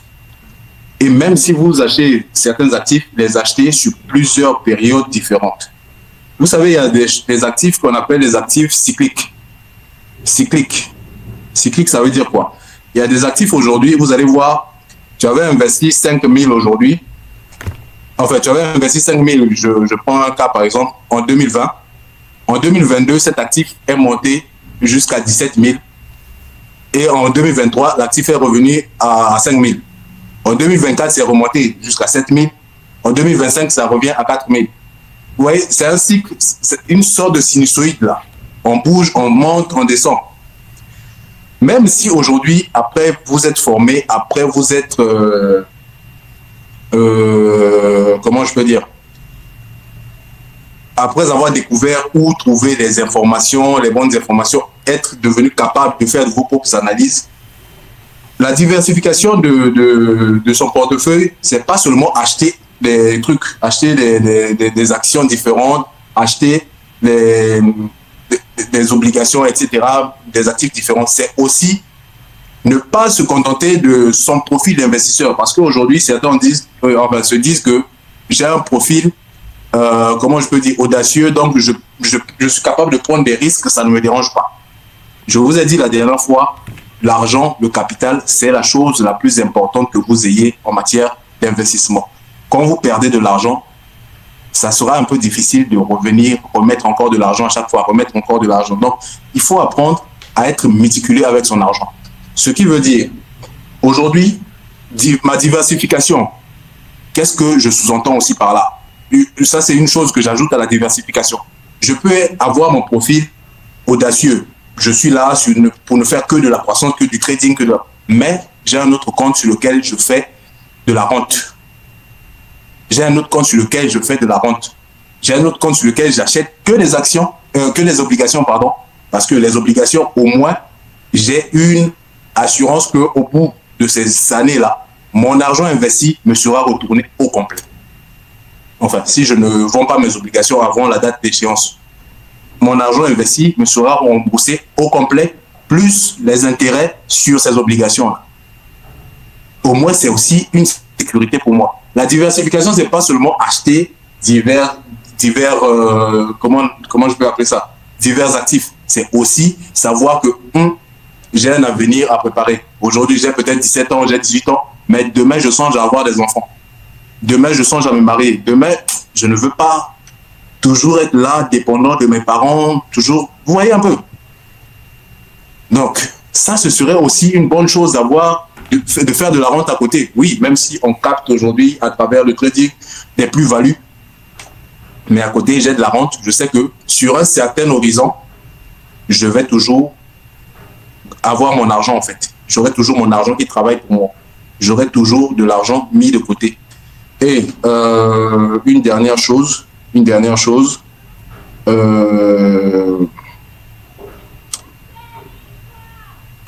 comme je l'ai dit, hein, la bourse, c'est pas un truc de précipitation. Il faut aller pas à pas, pas à pas.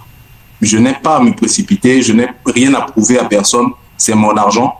Quoi qu'il arrive, je vais faire. J'ai une stratégie.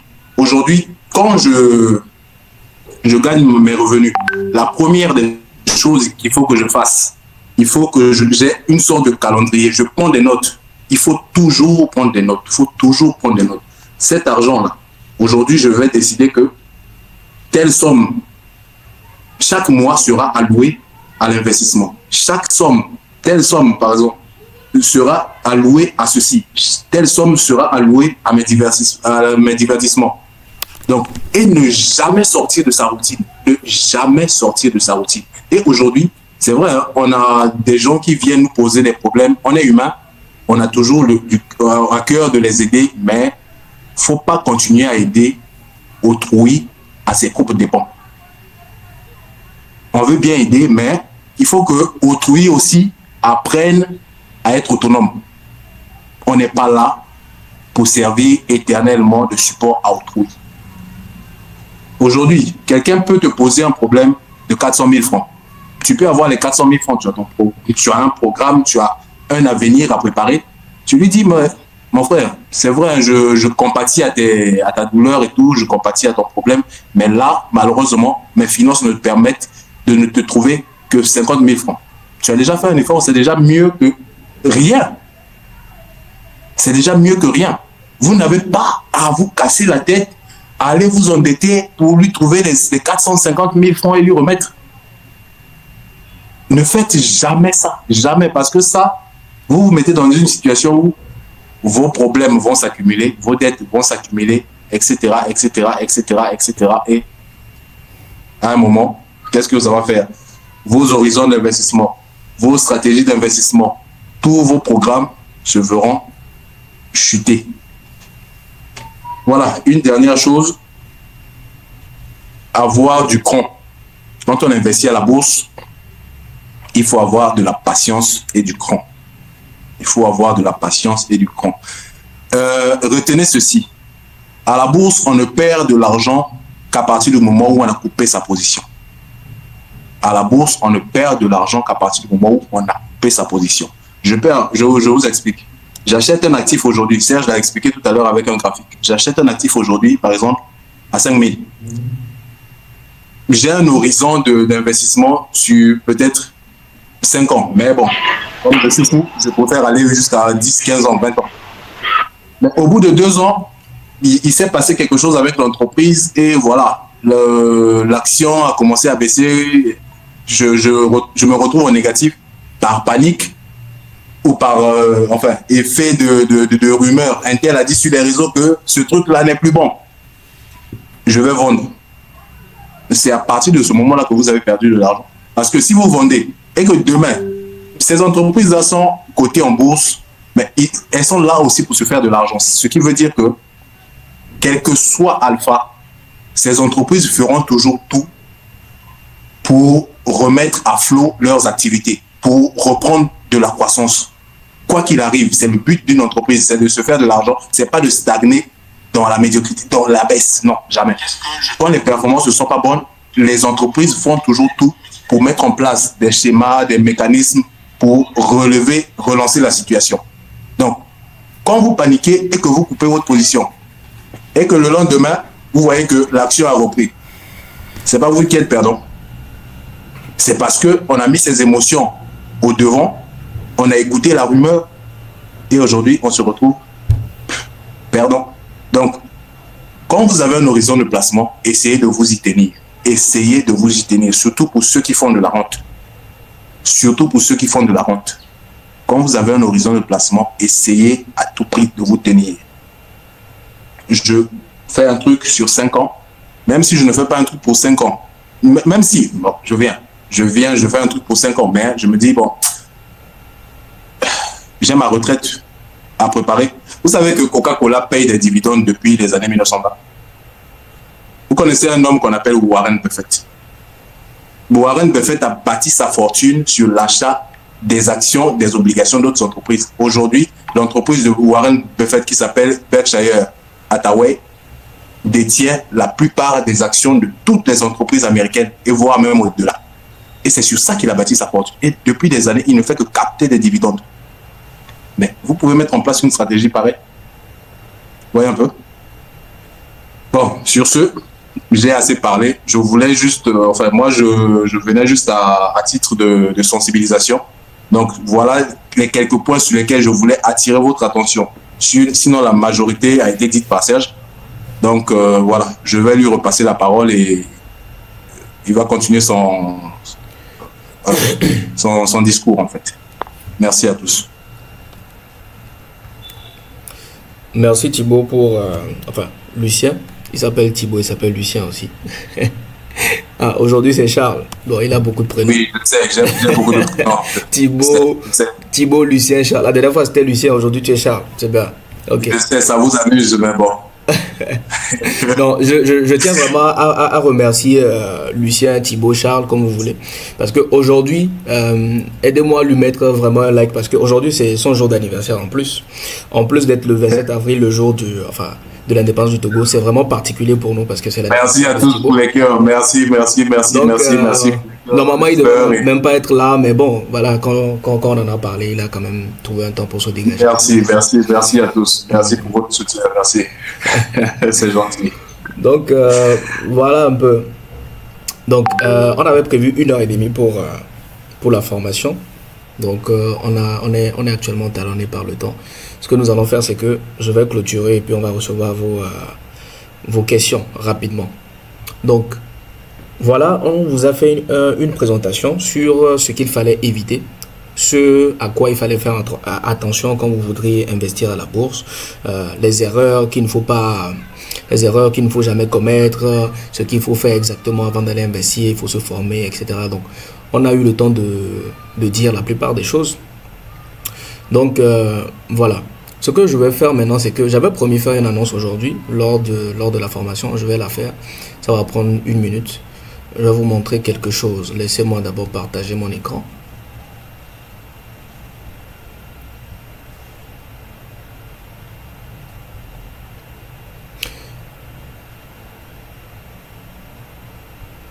Voilà. J'espère que vous voyez mon écran. Bien.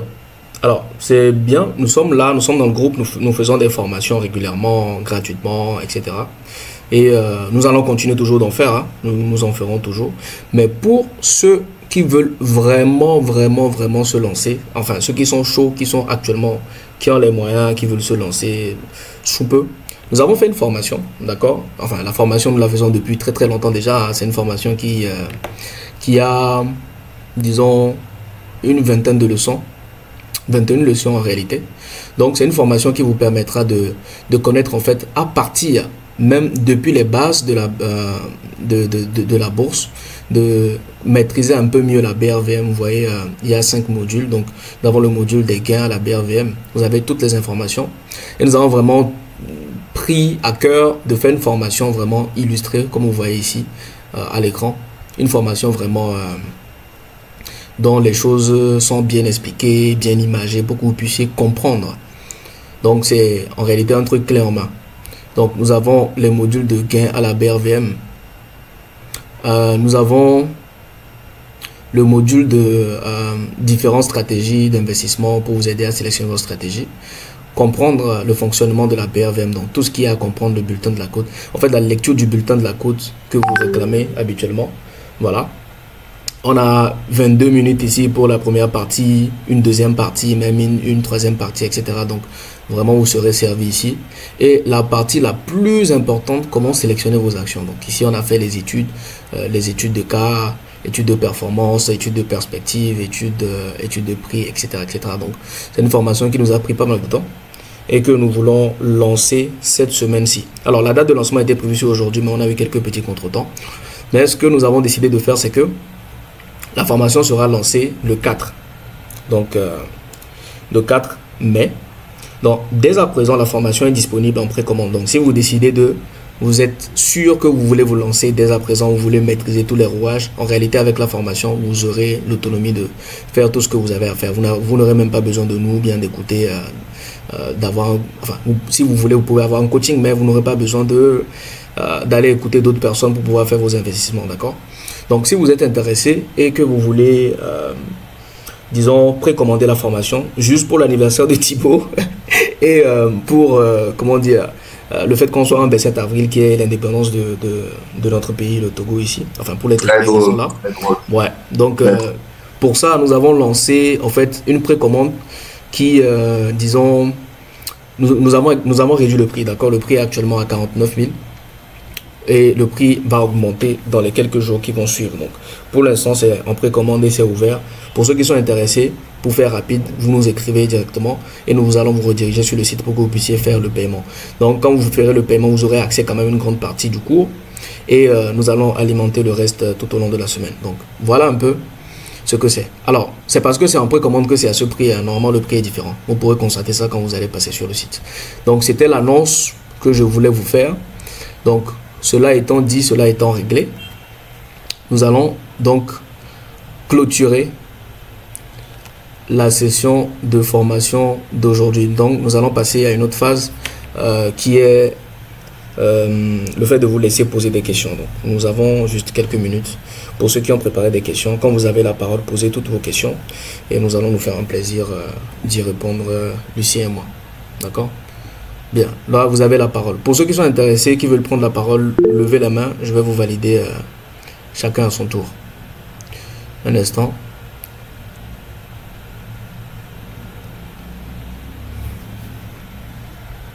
Monsieur Sanogo Aboubakar, vous pouvez prendre la parole.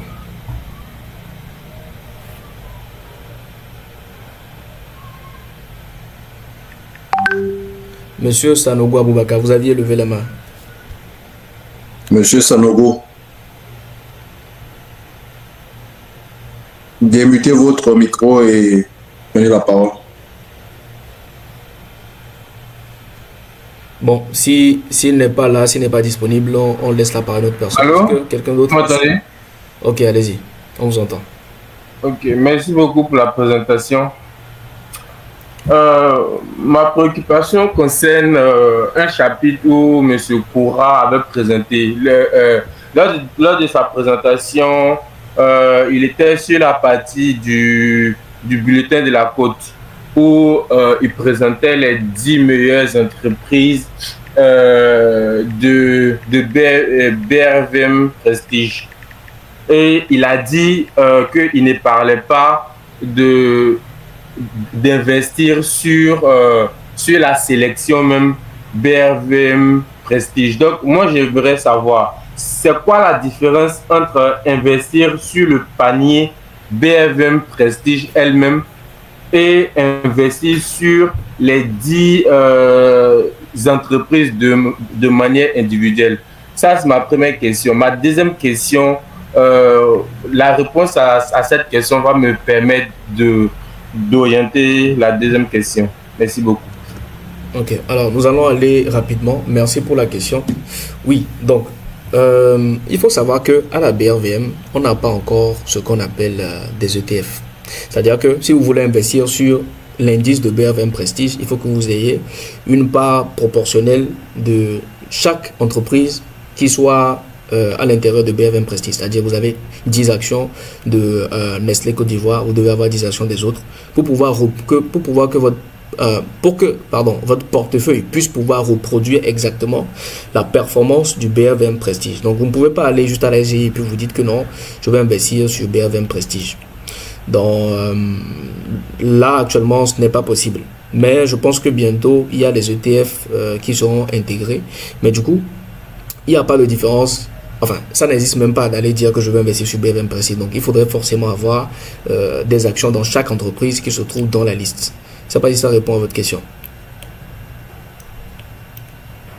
D'accord. Déjà, ça me satisfait partiellement. Okay. Donc, ça me permet déjà de poser la deuxième question. Ok, je vais compléter avant que vous ne répondiez vous prenez la deuxième question. En fait, comme Serge l'a dit, le BRVM Prestige regroupe les 10 meilleures entreprises qui ont performé, mais c'est sur une certaine période en fait. Vous voyez, à partir du moment où le BRVM Prestige sera vraiment disponible comme indice à la BRVM au niveau des SGI, ce serait bien, enfin, c'est une bonne chose d'investir dedans parce que il y a un avantage par rapport à acheter ces actions au détail en fait. Acheter telle action, juste pour composer, ce qui est constitutif du BRVM Prestige. Pourquoi? Parce que quand on réunit des actions sous forme de ETF ou d'indices, ces indices-là sont souvent sélectionnés, enfin, ces actions sont sélectionnées par rapport à leur performance. Donc, ce qui veut dire que sur cette période-là, quand à un certain moment, une action performe mal, a de mauvaises performances, elle est retirée pour être remplacée par une action, enfin, une des autres actions qui soit performante sur cette période-là. Donc, on ne sélectionne que les meilleurs à cette période-là. Vous voyez un peu, on ne peut pas prendre n'importe quoi et puis mettre dans le BRVM Prestige en fait. Mais bon, cette façon de faire, c'est la bourse elle-même ou la SGI qui la met en place en fait. Donc, c'est un truc qui est automatique. Contrairement à ce que vous possédez dans votre portefeuille que vous avez acheté individuellement. Vous voyez un peu, si j'achète aujourd'hui Total Sénégal, j'achète aujourd'hui ceci, j'achète cela pour avoir une correspondance avec le BRVM Prestige. Si jamais il y a une des actions qui performe mal, je ne peux pas le supprimer comme ça automatiquement et puis le remplacer par une autre action en fait. Vous voyez un peu. Mais avec les ETF là, ça se fait normalement automatiquement. Vous voyez un peu. Mais bon, comme pour l'instant, ce n'est pas encore présent au niveau de la BRVM, donc il ne faut pas trop compter là-dessus parce qu'il faut attendre la période à laquelle ce sera présent en fait. Donc, voilà. D'accord, merci beaucoup. Du coup, j'engage directement la deuxième question. Du coup, elle peut faire référence à, par exemple, Monsieur Ifunza qui a un compte sur Daba Finance. Là-bas, par exemple, ils ont des sélections thématiques. Ils ont des sélections thématiques. Est-ce que BRVM Prestige, par exemple, peut s'apparenter à une sélection thématique sur Daba Finance? Et puis, est-ce que, par exemple, si j'achète, par exemple, si j'investis, par exemple, sur la sélection thématique, je dis n'importe quoi, sélection thématique agriculture, par exemple, est-ce que je peux, par exemple, acheter et vendre des actions d'une entreprise de manière individuelle? Si, par exemple, une entreprise A, par exemple, je veux vendre, par exemple, 10 actions de cette entreprise-là qui est sur la sélection thématique agriculture. Non. À partir du moment où vous le prenez en termes de panel, de ETF comme ça, d'indices, vous ne pouvez pas les vendre au détail. Genre chacun, je viens aujourd'hui, je sélectionne dans mon panel, je vais vendre un actif ou des actions de tel actif. Non, vous ne pouvez pas. Vous ne pouvez pas. Et puis ces panels-là ne regroupent qu'un actif enfin, une action de chaque actif en fait. Si j'ai par exemple le BRVM 10, vous ne pouvez pas avoir 10 actions par exemple Total Sénégal dans le BRVM 10. Vous avez une action de Total Sénégal dans le BRVM10. Vous avez une action. Donc, ça veut dire que si vous voulez acheter en termes de panel, vous devez acheter 10 fois le panel. Tout comme si vous voulez revendre, vous devez revendre 10 fois. Donc, vous ne pouvez pas revendre, enfin, sélectionner une action et puis vendre. Sélectionner une action et garder les 9 autres. Non, vous ne pouvez pas. Ça, vous ne pouvez pas. Mais là, sur Daba Finance, eux, ils nous offrent la possibilité, comment dirais-je, de choisir le nombre d'actions qu'on veut dans une entreprise. Comme vous, justement, Daba Finance, c'est une plateforme indépendante. Daba Finance n'est ni une SGI, ni un conseiller financier. C'est une plateforme, comme on peut dire, bon, enfin, comment je peux appeler ça? Comme Binance, chacun propose ses trucs selon son modèle de fonctionnement. Je ne sais pas si vous comprenez. Vérifiez auprès de votre SGI. Vous ne pouvez jamais faire ça. Vous ne pouvez jamais faire ça. Ça, c'est peut-être le modèle de Daba Finance, mais ce n'est pas le modèle le modèle à suivre, le modèle qui est préconisé. Ça ne se fait pas. Je pense que son exemple même est mal choisi. Hein. Exactement. D'accord, merci beaucoup. Du coup, est-ce que vous nous conseillez plus, comment dirais-je, ce genre de thématique ou bien de prendre individuel? Par exemple, est-ce que vous nous conseillez, par exemple, d'investir sur BRVM Prestige ou bien prendre une action, action par action des entreprises de BRVM Prestige? Par exemple, comme vous êtes plus encore dans le domaine. Merci beaucoup. Bon, notre but n'est pas de vous suggérer dans quoi vous devez mettre votre argent. Notre but, c'est de vous permettre de pouvoir faire vos analyses, de façon à devenir autonome et indépendant et de faire vos propres analyses selon votre vécu, selon votre ressenti. Donc, si aujourd'hui, je commence à vous suggérer des choses à acheter, des choses à vendre, demain, s'il y a quelque chose qui se passe mal, est-ce que vous avez la même psychologie que moi? Vous avez le même rapport à l'argent que moi? Vous n'allez pas prendre ça de la même façon. Vous allez dire demain que c'est la faute à ce monsieur-là, c'est lui qui m'a conseillé de faire ça. C'est lui qui m'a suggéré de faire ça. Donc, notre but à nous ne sommes là que pour vous donner les mécanismes de comment étudier, comment analyser en fait. Pas plus. Déjà, ce qu'il faut voir, c'est que vous ne pouvez pas aller à la SGI et puis dire que je veux investir sur BRVM Prestige. Vous savez, comme Lucien vient de le préciser, il faudrait avoir un nombre équivalent, d'accord, d'actions dans chaque entreprise qui constitue tout le panel d'actions de BRVM Prestige. Ok. Donc, quand vous voulez investir, vous voulez forcément reproduire la courbe de BRVM Prestige, il ne tiendra qu'à vous de lister les entreprises de BRVM Prestige parce qu'on va vous demander de lister les entreprises, les prix d'achat, d'accord. Je vous explique un peu comment ça se passe, les prix d'achat auxquels vous voulez acheter. C'est pas comme sur Daba Finance où on a des prix qui sont là, non. Quand vous voulez investir à la SGI, vous donnez vos prix d'achat et vous donnez aussi le nombre d'actifs, d'accord, que vous voulez acheter par action. Maintenant, si vous voulez reproduire le BRVM Prestige, il faudrait lister toutes les entreprises de BRVM Prestige. Et puis, bon, vous investissez dans ces entreprises-là. Maintenant, il ne tient qu'à vous de le faire ou non. Donc, le fait de vouloir investir sur tout le panel de BRVM Prestige ou bien de sélectionner individuellement les actions, tout ça, ça va dépendre, comme l'a dit Lucien, ça dépendra de la formation que vous avez reçue, de comment vous avez analysé le marché. Si vous voyez que toutes les entreprises de BRVM Prestige correspondent, d'accord, à ce que vous voulez atteindre comme objectif, vous les analysez une à une, vous voyez que c'est bon pour vous, allez-y. Mais si vous voyez que certaines entreprises sont intéressantes pour vous et il y a d'autres qui sont hors du BRVM Prestige que vous voulez rajouter, vous constituez votre portefeuille un peu comme vous le souhaitez. Pour revenir sur le cas de Daba, Daba n'est pas une SGI, je pense qu'on l'avait dit ici. Daba, c'est une plateforme et Daba travaille avec des SGI. Donc, c'est une couche d'intermédiation supplémentaire, si je puis m'exprimer ainsi. On n'est pas là pour s'étaler sur le sujet de Daba, mais Daba, c'est un excellent moyen de pouvoir, maîtriser un peu l'écosystème de la bourse, etc., pouvoir comprendre un peu les mécanismes. Mais à partir du moment où vous voulez faire de gros investissements, d'accord, il faut directement passer à une SGI parce que c'est beaucoup plus sécurisant. C'est agrémenté par l'AMF etc. etc.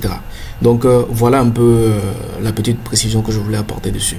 Donc maintenant, on va prendre une autre personne. Je vois qu'il y a des mains qui sont levées.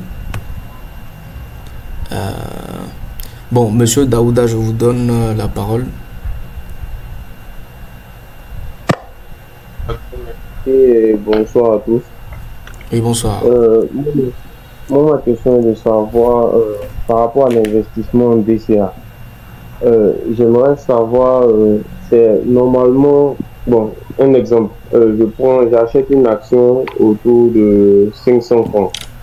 Normalement, si je dois la racheter prochainement, bien augmenter le stock d'actions que j'ai à cette entreprise-là. Oui. Je sais pas, je dois acheter normalement à moins de 500 francs ou bien, ça veut dire soutenir peut-être la tendance haussière de cette entreprise. J'ai pas très bien compris. Vous dites que vous avez acheté l'action à 500 francs. Maintenant, si vous voulez rajouter encore des actions.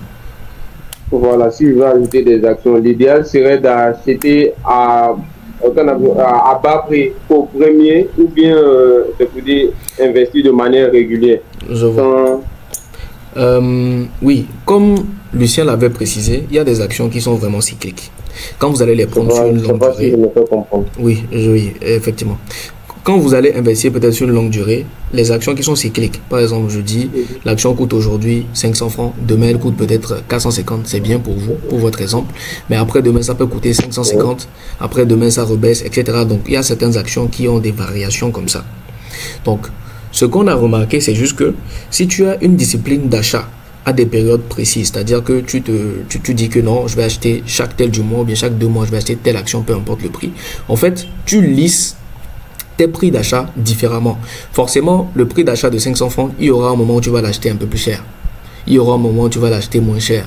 Donc, le principe, c'est vraiment de répartir les périodes d'achat, peu importe que ça soit plus élevé ou plus bas, mais de s'en tenir à sa stratégie. Vous allez voir que avec la durée, avec le temps, la moyenne du prix d'achat vous reviendra un peu mieux que si vous êtes resté juste sur vos 500 francs. Donc, il n'y a pas à se dire que forcément, ça doit être moins de 500 francs. Dans l'idéal, ça serait bien, hein, mais ce n'est pas forcément l'indicateur à viser. Ça doit être moins de 500 francs pour que j'en rachète. Non. Peut-être que ça ne peut jamais même baisser. Si ça ne baisse pas, pour vous, c'est un bon signe.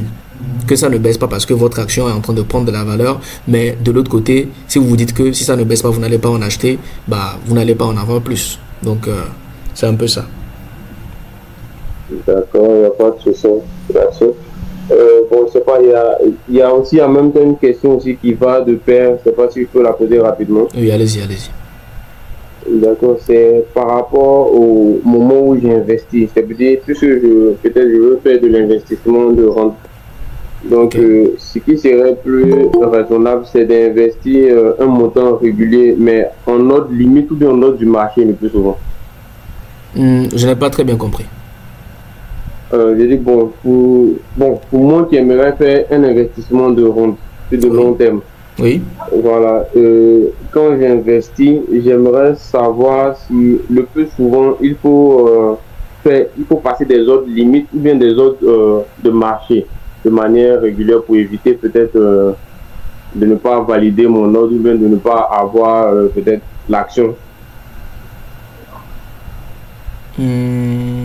Charles, tu as compris la question? Oui, j'ai compris la question. Bon, quand vous voulez acheter votre action, par exemple, et que vous passez les ordres limites, vous voyez, les ordres limites, c'est bien. Hein? Les ordres limites, c'est bien, seulement les ordres limites. Quand on passe un ordre limite, on indique dans son ordre le prix auquel on veut acheter cette action-là. Or que des fois, il faut acheter des actions aussi par rapport à leur disponibilité. Ce n'est pas seulement par rapport au prix, par rapport aussi à leur disponibilité. Parce que tu veux acquérir cette action, parce que tu as fait une analyse.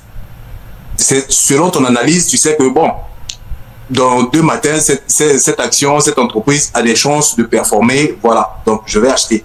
Mais bon, si l'action est disponible, mais qui n'est pas disponible au prix auquel tu as indiqué dans ton ordre limite, ton ordre limite va rester là vacant très longtemps. Surtout quand tu le mets sur une certaine période en fait. Et il y a certaines ordres limites qu'on place et on indique la période. Donc, dans les 10 mois à venir, si le prix arrive sur ce prix-là, si l'action revient sur ce prix, mon ordre est exécuté automatiquement. Mais bon, si l'action ne revient pas, des fois, en fait, selon sa stratégie, selon ce que tu as à faire, selon ton programme, ta stratégie, etc., on s'adapte en fait, selon ton analyse, parce qu'aujourd'hui tu as fait une analyse et que, selon ton analyse, l'action l'entreprise va peut-être performer sur les 2 mois à venir. Bah, vu que l'action est disponible, autant l'acheter. Je ne vais pas attendre que l'action baisse. Des fois, l'ordre limite ne sera pas exécuté. Ça va rester un ordre vacant pour rien. Donc, des fois, il arrive qu'il faut acheter, qu'on doive acheter au prix du marché. On n'a pas toujours besoin d'acheter aux ordres limites, en fait. Il faut souvent acheter aux ordres du marché. Parce que quand vous passez un ordre limite, ça veut dire que de l'autre côté, il y a quelqu'un qui doit vendre à ce prix. Mais est-ce que la personne qui possède cette action de l'autre côté-là est disposée à vendre ça à ce prix? C'est ça. Parce que souvent, ceux qui vendent aussi à ce prix, c'est parce qu'ils ont entendu une rumeur et ils ont paniqué. Bon, on se débarrasse quand même du prix. On se débarrasse quand même de cet actif. Donc, des fois, le truc n'est pas disponible et on est obligé de l'acheter au prix du marché, en fait. Vous voyez un peu?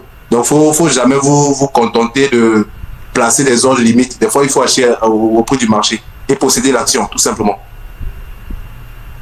Ça répond à votre question? Oui, ça va, merci beaucoup. Ok, super. Ok, on laisse la parole à Monsieur Kamoa. Je baisse votre main et puis vous prenez le micro. Allez-y.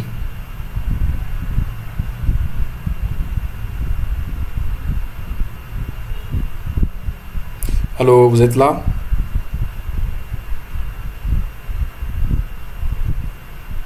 Bon, s'il n'est pas là, on laisse la parole à Monsieur Moïse.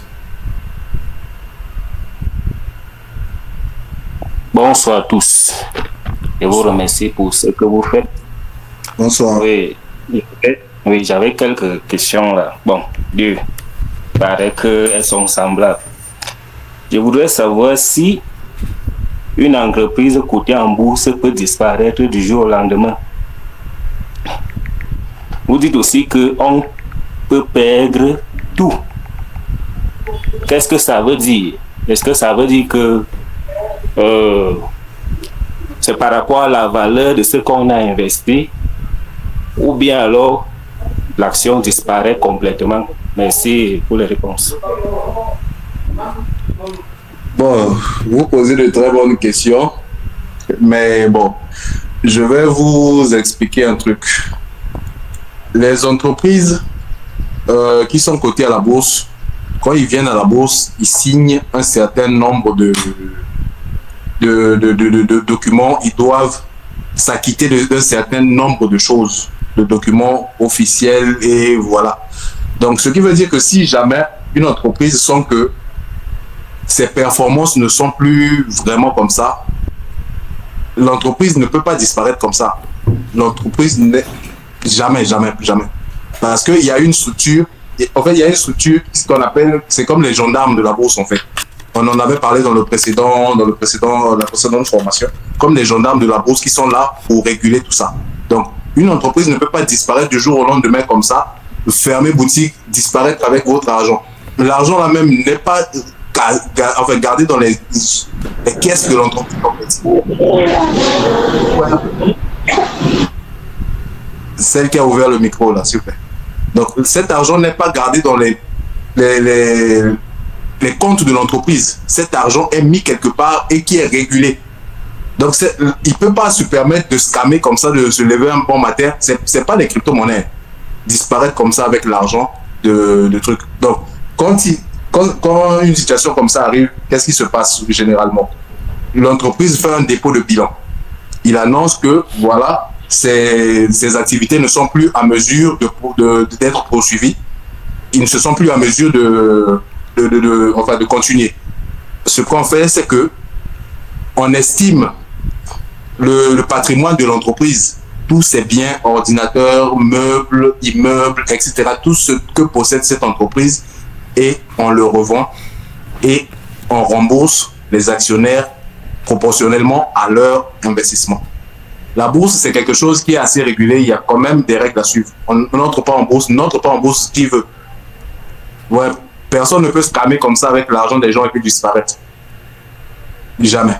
Et puis, depuis que la BAVM existe, il y a une seule entreprise qui a déposé le bilan depuis les années 96.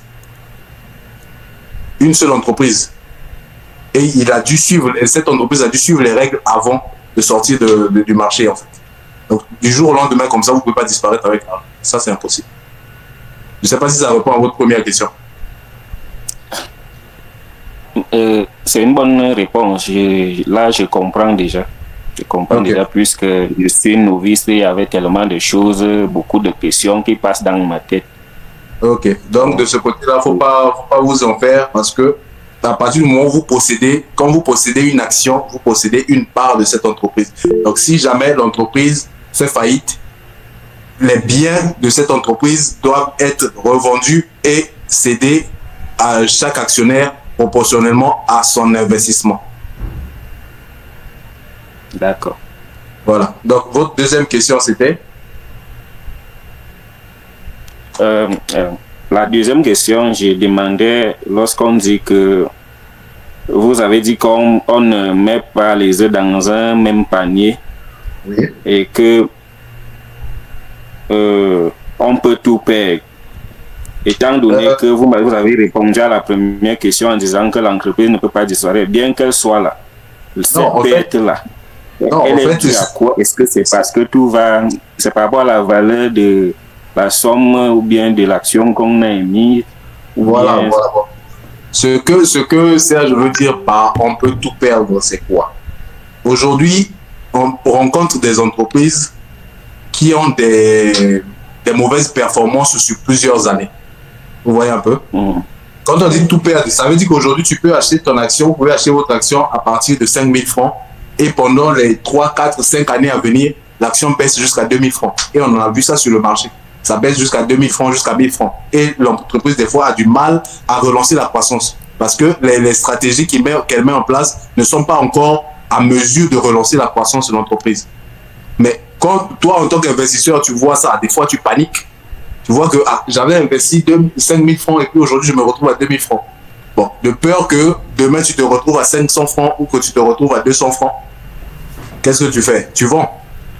Et tu perds de l'argent. C'est ce que Serge essaie de dire par là.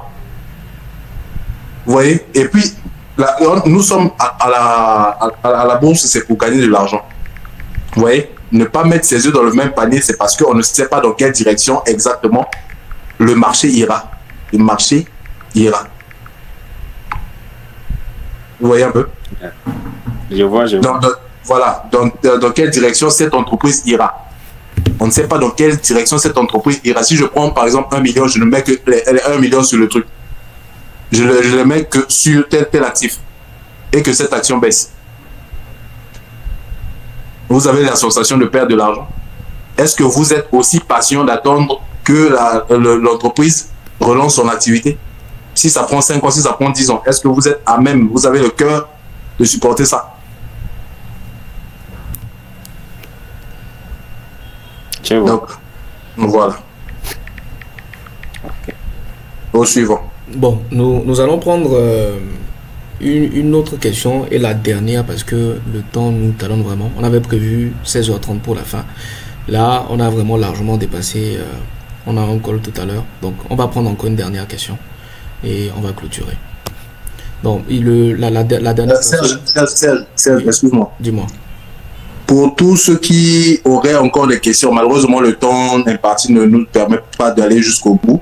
Mais ceux qui auraient encore des questions, vous pouvez les poser dans le groupe WhatsApp et on tâchera d'y répondre. D'accord? Écrivez-les et puis on va y répondre dans le groupe WhatsApp. Pour ne pas que certains aient l'impression qu'on n'aurait pas répondu à leurs questions. Donc, vous laissez les questions dans le groupe WhatsApp. On laissera le groupe ouvert histoire que vous puissiez poser vos questions. D'accord? Ok, donc posez vos questions. Donc on prend la dernière ici et puis on clôture. Oui, monsieur Dieudo 1. Bon, c'est pas. C'est le nom qui est écrit. Le monsieur qui a levé la main. Vous pouvez ouvrir votre micro, s'il vous plaît. Ok, merci beaucoup, Serge. Ma question, je pense que toutes les questions s'orientent vers les actions. Ma question, je pense que je vais l'orienter vers les obligations. Est-ce que vous pouvez nous donner plus d'informations sur les obligations? En termes, par exemple, si je mets peut-être Bon, je prends la somme de 1000 francs. Et je sais que les obligations, c'est sur 5 ans jusqu'à 7 ans. Au terme des 2 ans, si je veux reprendre mon argent, est-ce qu'il y a des pénalités? Bon, c'est la première question. La deuxième question, c'est par rapport à l'ouverture des comptes titres. Bon, je ne vais pas donner le nom d'un SGI.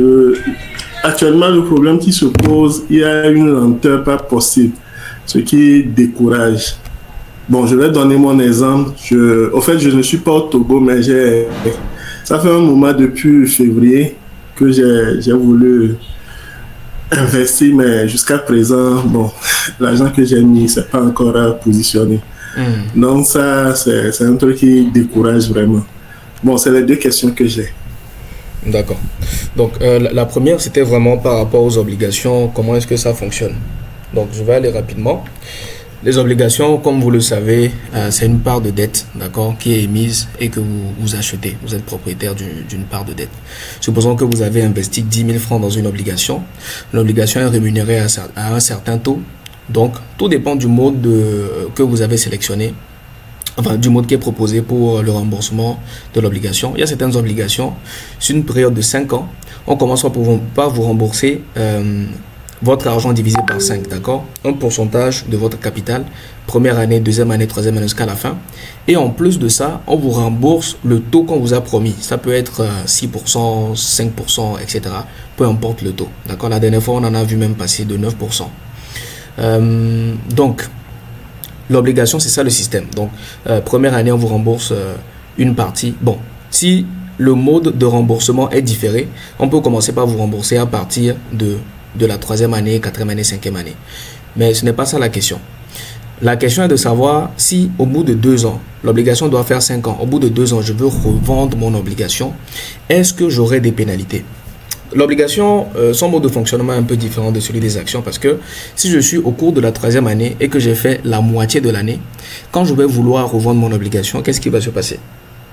Mon obligation, je vais la revendre. Tout d'abord, si j'en détiens une, il y a ce qu'on appelle la valeur nominale de l'obligation, qui est le prix auquel vous l'avez acheté. Des fois, ça dépend du marché, ça peut varier un peu, ça peut monter un peu, ça peut descendre un peu, mais ça ne varie pas trop. C'est quasiment stable en fait. La valeur nominale de l'obligation.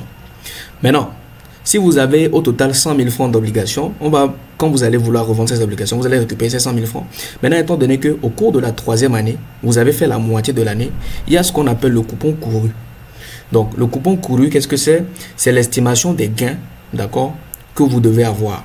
Si, par exemple, au cours de l'année, on devait vous rembourser pour la détention de cette obligation durant une année, on devait vous payer 50 000 francs.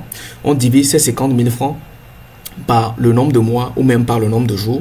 Donc, proportionnellement au temps que l'obligation a fait à votre niveau, en plus de la valeur nominale qui représente les 100 000, on va vous rembourser en fait un pourcentage de ce que vous devriez gagner cette année. Donc, qui vous rembourse ce pourcentage? C'est la personne qui vient acheter auprès de vous. Donc, on a dit que le marché des actions, des obligations, c'est un marché. Donc, l'obligation, vous l'achetez au marché primaire. Donc, quand vous achetez directement auprès de l'entreprise. Maintenant, le marché secondaire, c'est quand vous échangez les obligations entre actionnaires. Donc, celui qui vient pour acheter l'obligation chez vous, non seulement il achète l'obligation à sa valeur nominale, mais il vous paie également, d'accord, le coupon couru, qui est l'estimation des revenus que vous devriez avoir selon la période durant laquelle vous avez détenu les actions. Supposons que vous avez fait la moitié de l'année. Au lieu de 50 000, il vous paie 100 000 plus les 25 000 là. Vous voyez un peu. Donc, ça c'est un exemple, les chiffres ne sont pas corrects, hein, c'est un exemple un peu daté que j'ai donné. Maintenant, lui, quand il va recevoir les gains de cette obligation-là, en fin d'année par exemple, lui, il va juste pour calculer sa rentabilité, il enlève le prix auquel il a acheté, plus ce qu'il vous a reversé quand vous le vendiez, et puis maintenant le reste, c'est ce que lui, il a gagné ça. Et il va bénéficier de l'obligation les 2 dernières années qui restent encore. Donc c'est comme ça que ça fonctionne. Je vais répondre aussi à la deuxième question, après vous allez me dire s'il y a des points d'ombre. La deuxième question, c'était par rapport aux SGI. Bon, les SGI, franchement, il y a certaines qui qui ont des processus assez lents. Même généralement, en Afrique, ici, la plupart des SGI ont des processus un peu lents, mais il y a certaines qui sont un peu meilleures que d'autres. Par exemple, rien que pour la création de compte, des fois, ça peut vous prendre 1 semaine, 2 semaines. On a même eu des cas où c'est parti à 3 semaines, d'accord? Pour passer des ordres, ça peut prendre un peu de temps, etc. Il y a vraiment ce problème de lenteur-là, on va l'avouer. Maintenant, avant d'aller créer des comptes dans une SGI, il faudrait vous asseoir et évaluer quelle est la meilleure SGI, poser plein de questions. Poser des questions par rapport au fait que est-ce que vous pouvez passer les ordres en ligne, est-ce que vous êtes obligé d'envoyer un email, parce que actuellement il faut savoir qu'il y a certaines SGI qui demandent que vous envoyez un courrier, un email électronique, hein.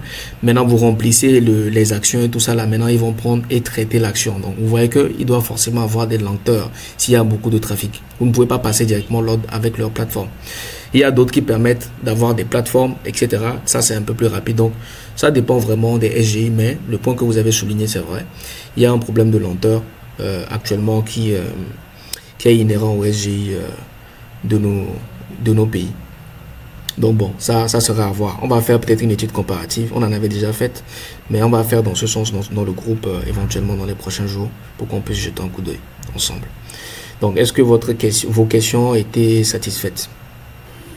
Oui, je pense bien. Merci beaucoup, Serge. Mais j'ai une toute petite dernière question. Est-ce qu'on peut avoir 2 comptes titres dans... Voilà, justement, ça dépend des SGI. SGI Togo, oui, vous pouvez avoir 2 comptes titres. Africa Bourse, non. Attendez. Okay. Africa Bourse, non, vous ne pouvez pas en avoir. En fait, ça dépend vraiment des SGI. Maintenant, dans certains cas... Africa Bourse, tu ne peux pas avoir 2 comptes titres, mais tu peux sponsoriser quelqu'un. Voilà, tu peux avoir des comptes titres au nom de tes enfants, au nom de certaines personnes, ça, en fait. Qui sont... Voilà, et tu passes pour le tuteur. Exactement. Mais bien évidemment, dans 2 SGI différentes, il n'y a pas de restriction. Hein. Donc, oui. Voilà. Ok. Donc, voilà, nous n'allons plus prendre de questions ici. Nous allons les prendre dans le groupe. Merci beaucoup à tous pour la présence. Je vois que la plupart des gens sont restés jusqu'à la fin. Merci beaucoup pour votre engagement, votre présence et votre sérieux. Surtout, ça nous motive à continuer. Donc, sur ce, j'aurais quand même aimé qu'une au moins des dames posent des questions quand même. On a des dames dans le Zoom, mais elles n'ont pas parlé. Donc, ça suppose qu'elles ont tout compris. N'est-ce pas, mesdames? Ou soit peut-être qu'elles vont passer dans le groupe, qui sait. Ouais, donc, voilà un peu. Merci à tous. Pour ceux qui voudront précommander la formation au prix que nous avons donné, bon, vous pouvez passer directement en inbox, mon inbox ou celui de Charles, hein, pour discuter un peu. On vous explique ce qu'il y a dans la formation et si vous êtes intéressé, vous passez à l'achat. Donc voilà un peu. Passez une très bonne, je vais dire, fin de week-end, non? Un très bon